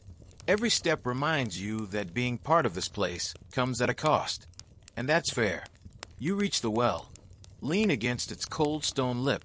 You rest your hands there and look up at the sky again. The stars are clearer now. A few constellations you recognize, simple ones, the kind even shepherds know. Not that it matters. You don't need names to feel wonder. Here's your historical fact for this quiet hour under the stars. Before artificial light, stargazing wasn't a luxury. It was a constant. Navigators used it to steer. Farmers used it to plant. Children learned stories from their elders by pointing at the sky. People didn't just look at the stars. They lived with them, fell asleep under them, read the seasons from them, whispered prayers to them. The night sky was a roof, a calendar, a map, and a diary.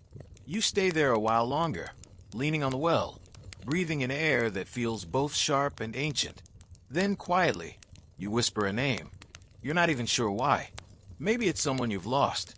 Maybe it's someone you've been. Maybe it's just the name of the moment. The stars don't answer. They rarely do. But they don't leave either. You turn and walk back home, one careful step after another. The tracks from your earlier walk have begun to fill in, softened by fresh drift and time. Soon, it will be like you never left. Your house greets you again like it always does, without fanfare, but with warmth. The fire has dipped into embers, but it's still alive. You kneel, feed a small log, and watch the light return. You remove your coat and scarf, shake the cold from your sleeves, and sit again beside your table. The wing is still there. You pick it up, turn it in your hands, and decide to finish it. Not because it must be finished, but because you are ready. You trim the edges, sand the surfaces, etch the faintest lines of feathers along the underside, just enough to be felt, not seen. You oil it lightly with what you have. A bit of rendered fat from a winter stew. It soaks in, darkening the grain, revealing the hidden swirls in the wood. When you are done, you hold it in your palm. It's smooth, light, inconveniently shaped for any practical purpose. But it feels like a truth. You stand, take the wing to the mantel, and place it gently beside the spoon, the crescent mark barely visible under the carved sun. Beside them, the small figure you shaped last week watches with unchanging patience. 3 objects, 3 quiet markers of time spent, not wasted. You sit again. Let the candle burn a little lower. And here's your cultural detail, fitting for a night of finishing. In old Estonian tradition, it was believed that handmade objects, especially those crafted in winter, held part of the maker's breath.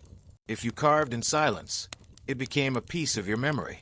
If you carved with a song in your head, it carried your music. These objects weren't tools. They were whispers left behind. You wonder what you've left in the wing. What part of you now lives in that curve of wood? You won't know, but someone someday might feel it. And that's enough. You blow out the candle. Let the dark in.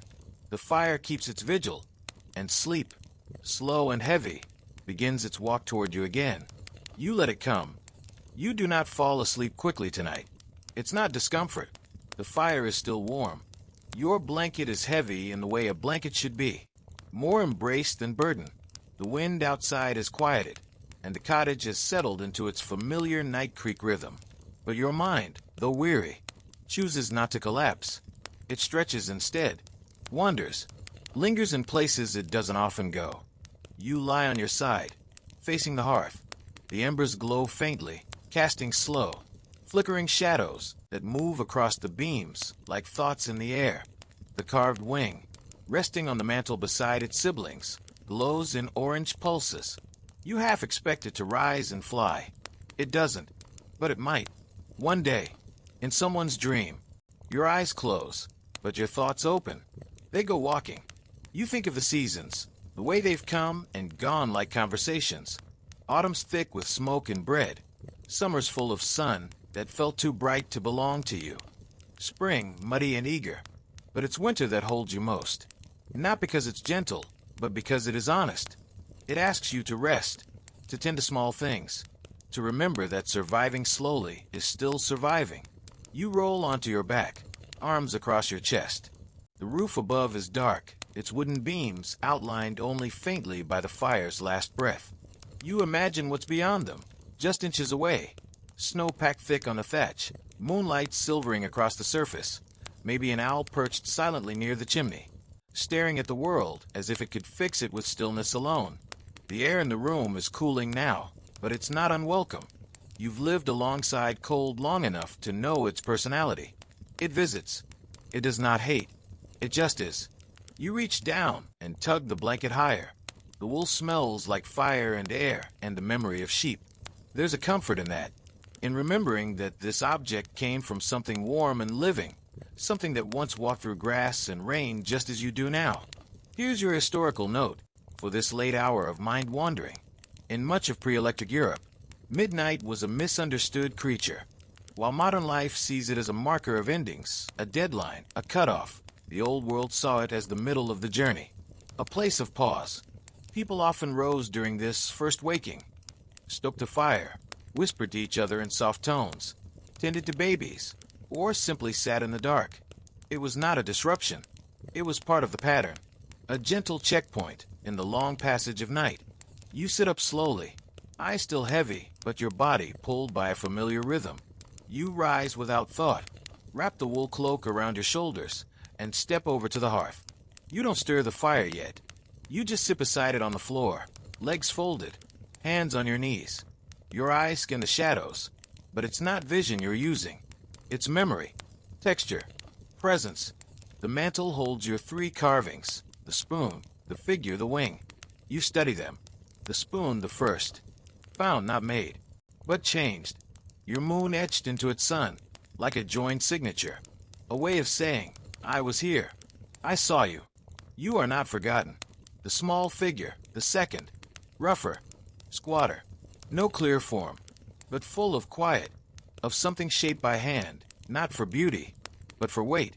A worry stone in the shape of something unspecific. An object to hold when thoughts need somewhere to hide.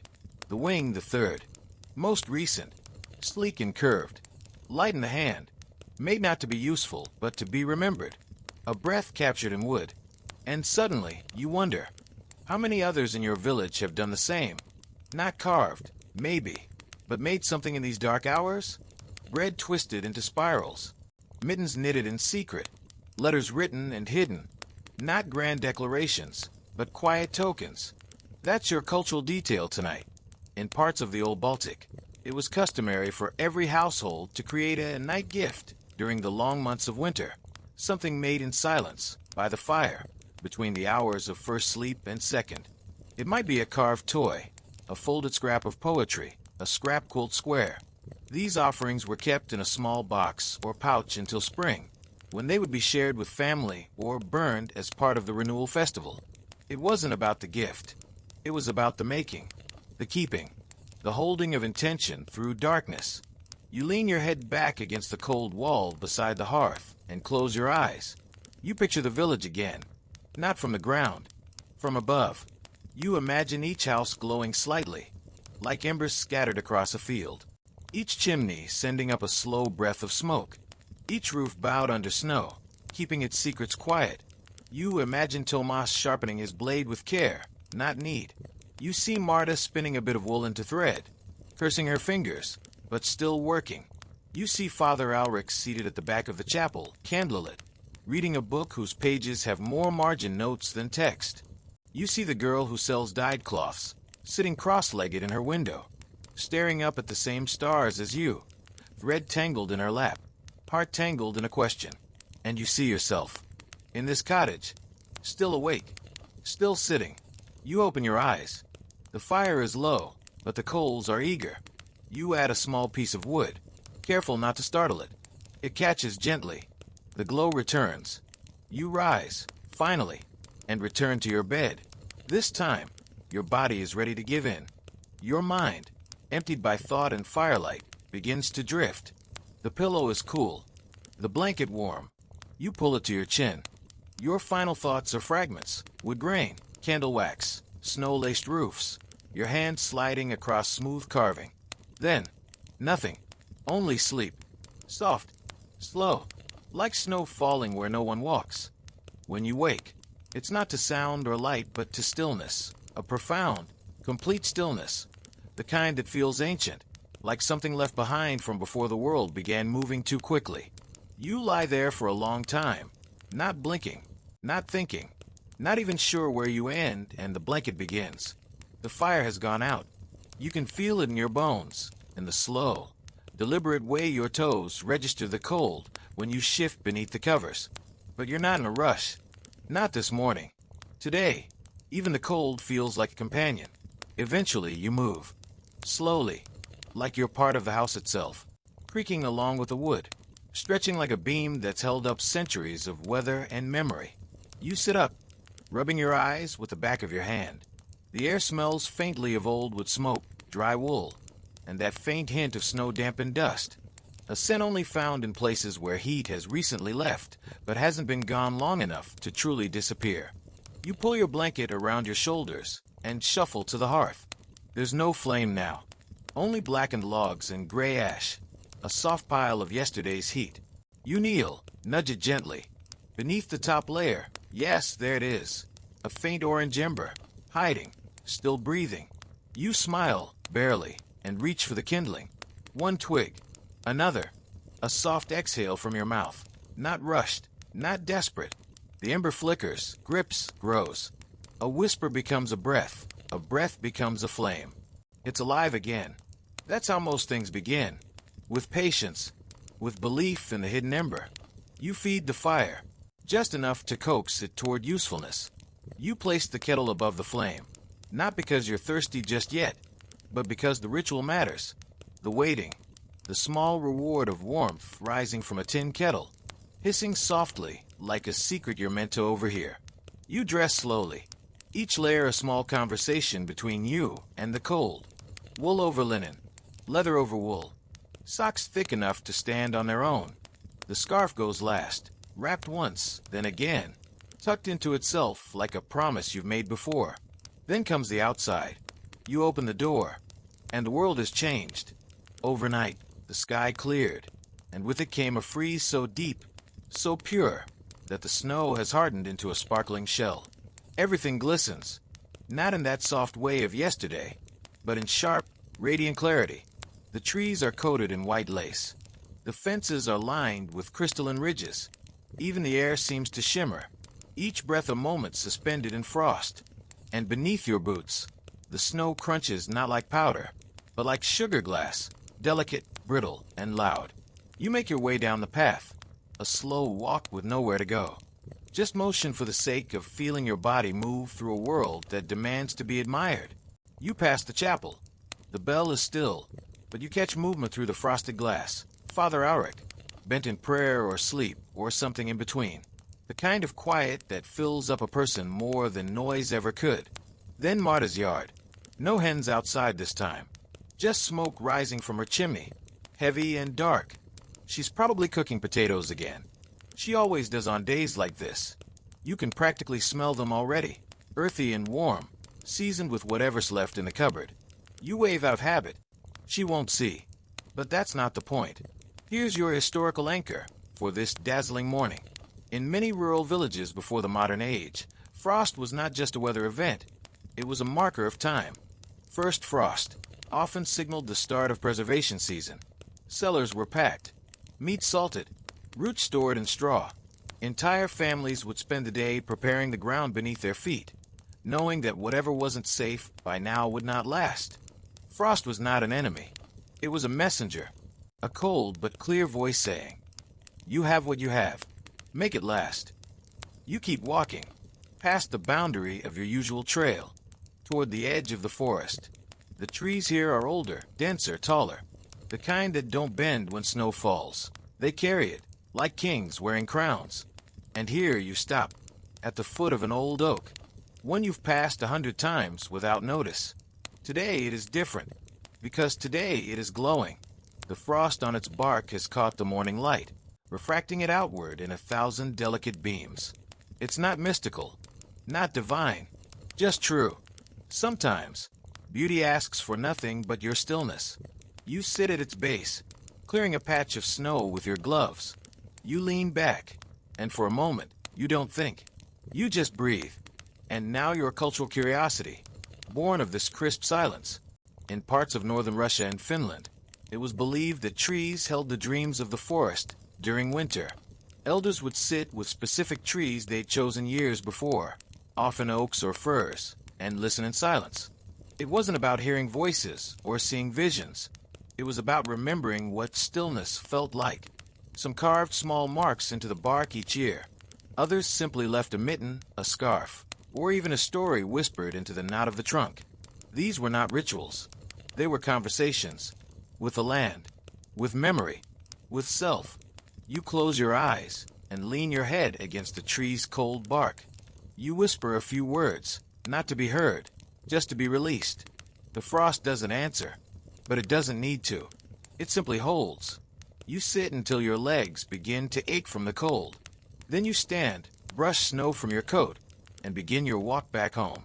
Your footprints sparkle behind you, like glasswork, like memory, like something too fragile to last, but too beautiful not to try. Back at your door you pause.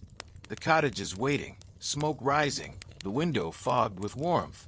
You step inside, peel away the outer layers, and return to the fire. The kettle is singing now, just as it should be. Steam from the kettle curls upward in slow spirals, catching the morning light that leaks through the small window like honey dripped over old cloth. You take the kettle off the hook gently, as if not to disturb the melody it has sung for you. The handle is hot. Your hands are ready. They've done this countless times. Still, each morning feels new, not because the task has changed, but because you have. You reach for the ceramic mug, the one with the chip on the lip and the small flower etched near the base. It was never beautiful, not really, but it's yours. And these days, that's the highest praise you can give a thing. Into the mug go the crushed roots. Today a bit of dried chicory, a shaving of bark, and a pinch of something you picked last fall, but never properly named. It smells like old hay and pine needles. That's enough for now. You pour the hot water. The aroma rises immediately, earthy and bold, the kind that wakes your nose before your mind.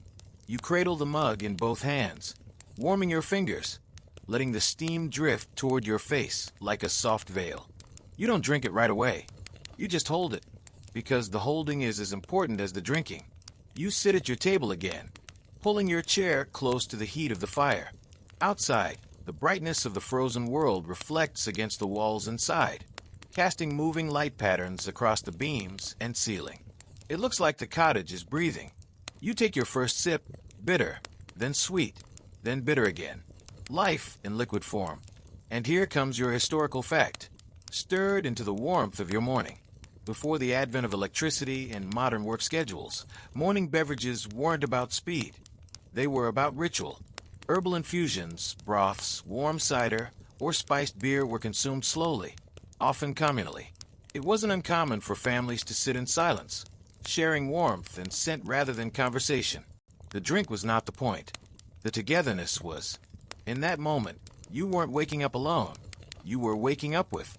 You glanced toward the mantel, where the wing still rests, its edges now fully dry, darkened by the oil, catching stray threads of light that shift as the fire flickers. You smile, remembering the first cut, the curve you doubted, the moment it became something other than wood. You drink again, then set the mug down and rise. Today, there's a task waiting. Not heavy, not urgent, but real. The snow has made the path to the woodpile harder to cross, and the pile itself has sunk under a weight of white so thick it now resembles a buried memory. You need more firewood. Not for today. Today you're fine. But tomorrow, and the next. So you begin to prepare. You gather your tools, gloves, axe, a cloth to wrap the smaller kindling. You check your boots again. Dry finally. The fire from earlier must have dried the inner soles. You tug them on and lace them tight. Outside again. The air is colder than earlier. The sun's rise brought no warmth today, only clarity. Your breath comes out in white bursts. The path crunches beneath you as you step off your porch and trudge through snow now knee-deep, and glittering like it was dusted by crushed pearls. The woodpile sits hunched against the back wall of the cottage, half covered by a worn tarp, half swallowed by the storm's work. You brush it clear with your arms, thumping snow away in heavy clumps. Beneath, the logs are dry, dark, and patient. You begin stacking a few inside a basket, carefully, respectfully. Firewood, after all, isn't just fuel. It's warmth, safety, light, food, and life, all compressed into the form of tree remnants. They deserve a certain reverence. And here's your cultural detail, carved from bark and labor. In pre-industrial Norway and Sweden, cutting and stacking firewood was considered a spiritual act, especially in winter. Logs were stacked with their ends facing east, said to absorb the light of a rising sun and carry it into the home when burned. The neatness of your stack was seen as a reflection of the order in your soul. A messy pile was considered unlucky. In some villages, a particularly well-stacked row of birch or spruce could attract marriage proposals. A man who tended his wood with care was presumed to tend his heart the same. You smile at the thought. You've never been much of a romantic, but you do love a well-ordered stack of firewood. You split a few logs with your axe, the sound ringing sharply through the stillness, like a small announcement to the world. Someone is here. Someone is living. The wood cracks satisfyingly, splitting clean, revealing fresh pale insides untouched by the cold. You stack them into the basket. Then again, when it's full, you pause, hands on your hips, breath rising fast but steady. You take one last look around. The sky has begun to shift again, the blue deepening into something closer to slate. You know that look. Another storm might be coming tonight. Maybe not snow, but wind. One of those howlers that claws at shutters and makes even firelight feel too thin. You carry the basket back inside, stomping the snow from your boots before crossing the threshold. The heat hits you instantly, rising, welcoming, wrapping around your legs like a familiar quilt. You set the wood down near the hearth and peel off your outer layers again. Gloves hung, hat set over the rack, boots left just inside the door where the snow can melt slowly into the mat of reeds. You sit, exhale. The fire crackles. The mug is still warm enough for one more sip. You take it, and the world narrows again, to now, to here, to breath, to heat. You do not speak. You do not need to. Everything in the room already knows. The afternoon unfolds not with urgency, but with a sense of quiet purpose.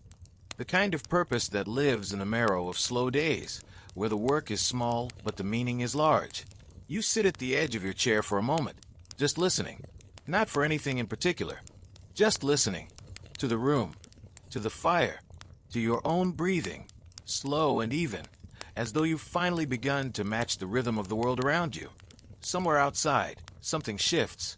A bird, perhaps, fluttering through the pine branches. Or maybe it's just snow falling in a heavier heat than the rest. You've learned not to chase every sound. Here, in this place, most noises are benign. They mean life. And life, in winter, is rarely loud. You run your hand across the surface of your table. The wood is uneven, scratched in places, polished in others by years of use. You think of how many mornings and evenings your fingers have traveled this same grain, how many crumbs it has caught, how many thoughts have landed here and stayed. A table, like most useful things, is a keeper of secrets. You decide it's a good time for mending. The hem of your coat has started to fray again. Nothing dramatic, just the slow wear of motion and time. You pull your sewing box from the shelf. It's an old one, made of tin, dented at the corners. The lid not quite flush anymore. Inside, needles, thread, buttons that no longer have a mate. A scrap of blue cloth you were supposed to do something with last year, but never did. You thread the needle with practiced ease. Then begin the slow, meditative task of stitching. In, out, pull, in, out, pull. It's not art, but it's care.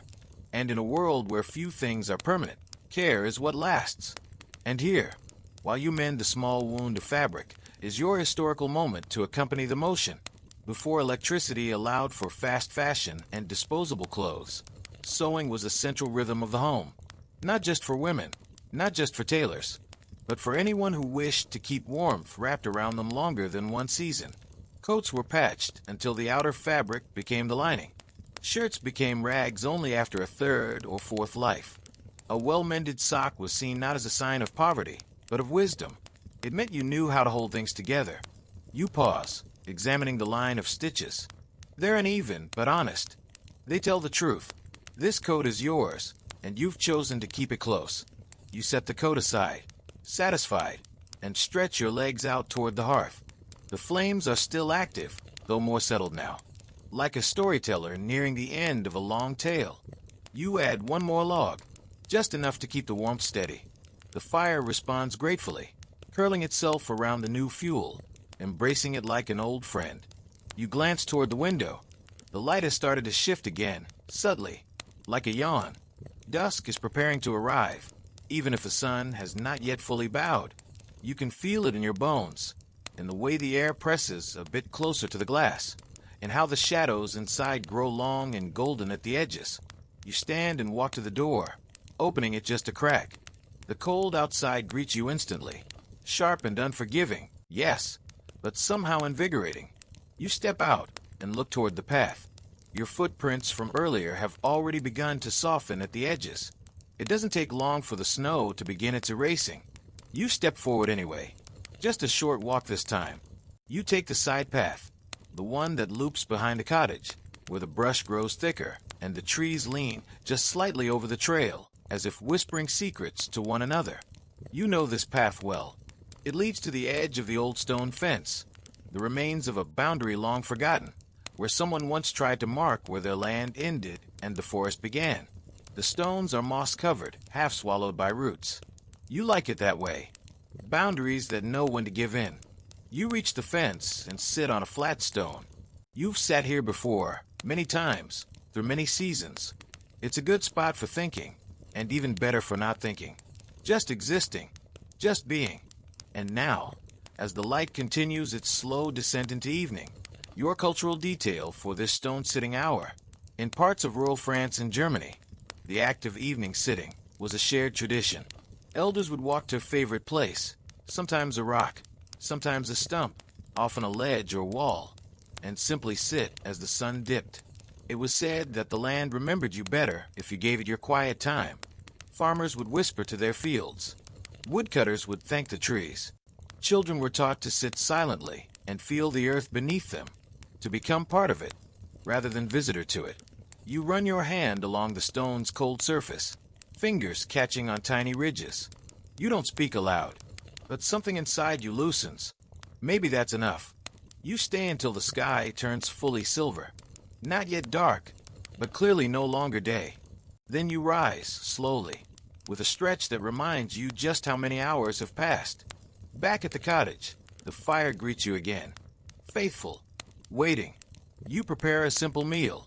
Root stew from the pot you left near the coals, thickened from time, richer in flavor than you remembered. You add a scrap of bread from yesterday. Dip it in. Let the broth soak through before biting down. It is simple and perfect. The meal warms your belly. The room warms your skin. And the quiet, that beautiful, expansive quiet, warms everything else. You sit for a long time after the bowl is empty, staring into the fire, not thinking, not planning, just being. The hem of your coat is whole again. The wing rests peacefully on the mantel. Your breath, soft and steady, fogs the window one more time. Outside, the snow begins again, silent, patient, and infinite. Night arrives gently, like a friend who knows not to knock. It doesn't shout. It doesn't need to. It merely leans into the corners of the room, settling its long limbs across the beams, draping itself over the hearthstones, curling up under your table like a stray cat that's learned its welcome. You notice it first in the way the light withdraws, not suddenly, but with ceremony. The shadows grow velvet soft, and the air thins into something hushed, reverent, as if the world is about to share a secret it only tells after dark. You light the evening candle slowly. You always do this part with care, not because it's difficult, only because it deserves a little respect. The wick catches with a quiet kiss of flame. You shield it with your hand as it settles into its flickering dance. It smells faintly of beeswax and old summer. A sun melted into a stick, still giving its warmth long after it has forgotten the hive. You place the candle on the table. The fire still burns, lower now, more ember than flame. Between the two lights, one flickering, one glowing. The room holds its warmth like a body does, soft, tired, and breathing. You pull your chair close, and you sit, not for a task this time, not for food, not even to think. You sit simply to be. There's a type of hour that lives between usefulness and sleep, a gray, glowing moment when nothing is required, and everything is allowed. You are in that hour now. Your hands find the scraps of cloth from earlier, the blue piece, still folded, still waiting. It's been waiting for months, really. But tonight, it feels like the kind of night for remembering promises to yourself. You unfold it. Lay it across your lap and begin cutting slow, careful strips. The candle watches you. Here's your historical moment for this soft and secretive hour. In the centuries before electric light, most sewing, mending, and writing were done by candle or oil lamp. This limited what could be accomplished after sunset, not just physically, but emotionally. The flickering light created a rhythm that slowed thought, hushed movement, and encouraged reflection. Letters written by candlelight were often softer in tone. Thread stitched at night bore uneven but tender seams. Night work was not for industry. It was for intimacy, with thought, with memory, with longing. You sew the strips together, forming a narrow braid of fabric, the color uneven from age, the edges curling where the weave is loosened. It doesn't matter. It's not meant to be perfect. It's meant to be true. This will become a band for your wrist. Not decorative, functional. Something to tie your coat tighter on windier days. Something to carry with you. A circle made from a dozen days of stillness. You tie it off and lay it beside the wing on the mantel. The 3 carvings and the blue band. You didn't mean to make a collection. And yet here it is. Your eyes drift toward the door. You're not going anywhere tonight. But still, you like to look out one last time before bed. You pull your shawl over your shoulders and step outside. The world has turned silver again. Snow, delicate as dust, falls without sound. It's the kind of snow that seems less like weather and more like grace, falling not to cover the world, but to remind it of softness. You step into it, barefoot, just for a moment. A reminder. The snow nips your toes. Not cruel, just firm. You smile into the night, your breath rising like smoke from a slow-burning thought. You close your eyes. And here's your cultural whisper for the night. In parts of the Scottish Highlands, villagers believed that snow at night carried messages from those long gone. If you stood in it barefoot and silent, you might hear a name on the wind, or feel a presence standing just behind you. It wasn't about ghosts. It was about memory made gentle. Snow, they said, is what the world does when it remembers how to be quiet. You stay just long enough, then back inside, feet warmed by the rug beside the hearth. You rub them dry, then tuck yourself into the thick blanket you'd left curled on the chair earlier. The candle still flickers. The fire still sighs. The window fogs again with the shape of your breathing. You sit for one more minute, then another, then longer still. There's no reason to rush toward sleep. It will come when it's ready. You close your eyes, just halfway, letting the room blur into flame and wool and memory. A knock comes at the door.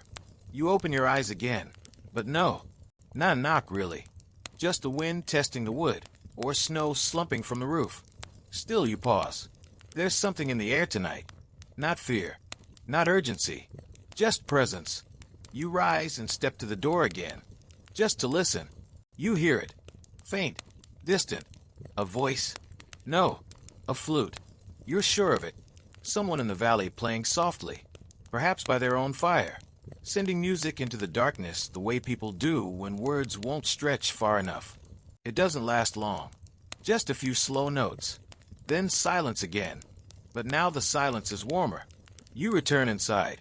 You do not light another candle. You do not write in your journal. You do not speak aloud. You simply go to bed. And sleep. Sleep comes quickly this time. Not as a weight, but as a drift. You are snow falling. You are breath on glass. You are warmth remembered by the cold. And the house, your small, stubborn house, holds you gently, as it always does. Sleep does not come like a curtain. It comes like fog. You drift into it slowly, edges softening, the weight of the day peeling away one thin layer at a time. There is no final thought, only the echo of a feeling, a thread of warmth wound tightly around your ribs, pulsing with every slow breath. And in the space just before dreams, the world around you begins to hum, not loudly, but deeply, like a cello played 2 rooms away, its tone vibrating softly through wood and wool and bone. This is the sound of rest, the music of enough. Time loses its grip on you. You are not dreaming yet, but you are not waking either. You are somewhere in between, and from that space, memory arrives, not in order, not in clarity, but like snow falling on water, scattering light, then vanishing before it can be caught. You see the candle on the table, still flickering in the corners of your mind. You see the wing carving, resting silently, like a word left unsaid. You see the blue cloth bracelet, not yet worn, folded into a promise. You see the hearth, quiet now, its coals glowing like the last thoughts of a long conversation. You are not thinking of tomorrow. You are not replaying the day. You are simply floating, slow and silent, through everything you've loved without needing to name it. And now, for the final historical thread woven gently into your sleep. Before clocks, before schedules, before the tyranny of alarm bells and morning commutes, people rose and rested by rhythm, not rules. Sleep came in waves, often divided by a first sleep and a second sleep. In the hours between, people would wake briefly, to sip something warm, to whisper to a lover, to pray, to listen. Sleep was not a single block, but a gentle tide, and the hours between were seen not as interruptions, but invitations. An open door, a breath, a pause in which the world spoke softly, and you were quiet enough to hear it. Outside, the snow continues. Soft, insistent, infinite. It blankets the world in silence, and the silence becomes your lullaby. Your breath slows further. Your body curls into itself, like a leaf closing at nightfall. You are held, by the bed, by the air, by the world, and now, gently, you begin to dream. Not of grand things, not of flight or fame or fortune. You dream of soft bread, pulled warm from a firelit oven. You dream of the creek near the forest, its water cold and clean. You dream of a voice you knew once, humming a tune with no name. You dream of standing in snow barefoot, feeling it melt beneath you as the stars whisper their old stories. And here, in this space where sleep becomes story, we arrive at the final stillness. Stay where you are. There's no need to move, no need to rise or stretch or even think. Let the night hold you a little longer. The fire has gone quiet, but the warmth lingers in the walls. The candle has burned low, its flame now a soft pearl swaying in the glass. Outside, the snow has finished falling. The village is still. Your neighbor's hens are asleep in their straw-lined coop. The chapel bell rests, unneeded. Even the owls have gone quiet, tucked into tree hollows like punctuation marks at the end of a long, slow sentence. You are safe here. You are exactly where you are meant to be. The blanket rises and falls with your breathing, and the breathing becomes slower, softer, a rhythm with no urgency. The cottage exhales with you. It remembers your footsteps. It remembers your laughter. It remembers the sound of your knife against wood, your hands in dough, your stories whispered to the rafters in winter. You've lived today, fully, simply, kindly. You've cut wood, mended cloth, carried warmth, watched snow fall. What else could be asked of you? So now, close your eyes, if they aren't already. Let your fingers uncurl. Let your jaw soften. Let the last threads of waking unwind. There's nothing more to do, nothing more to be. You are already enough. You are already home. And sleep. Sleep will take it from here. Good night.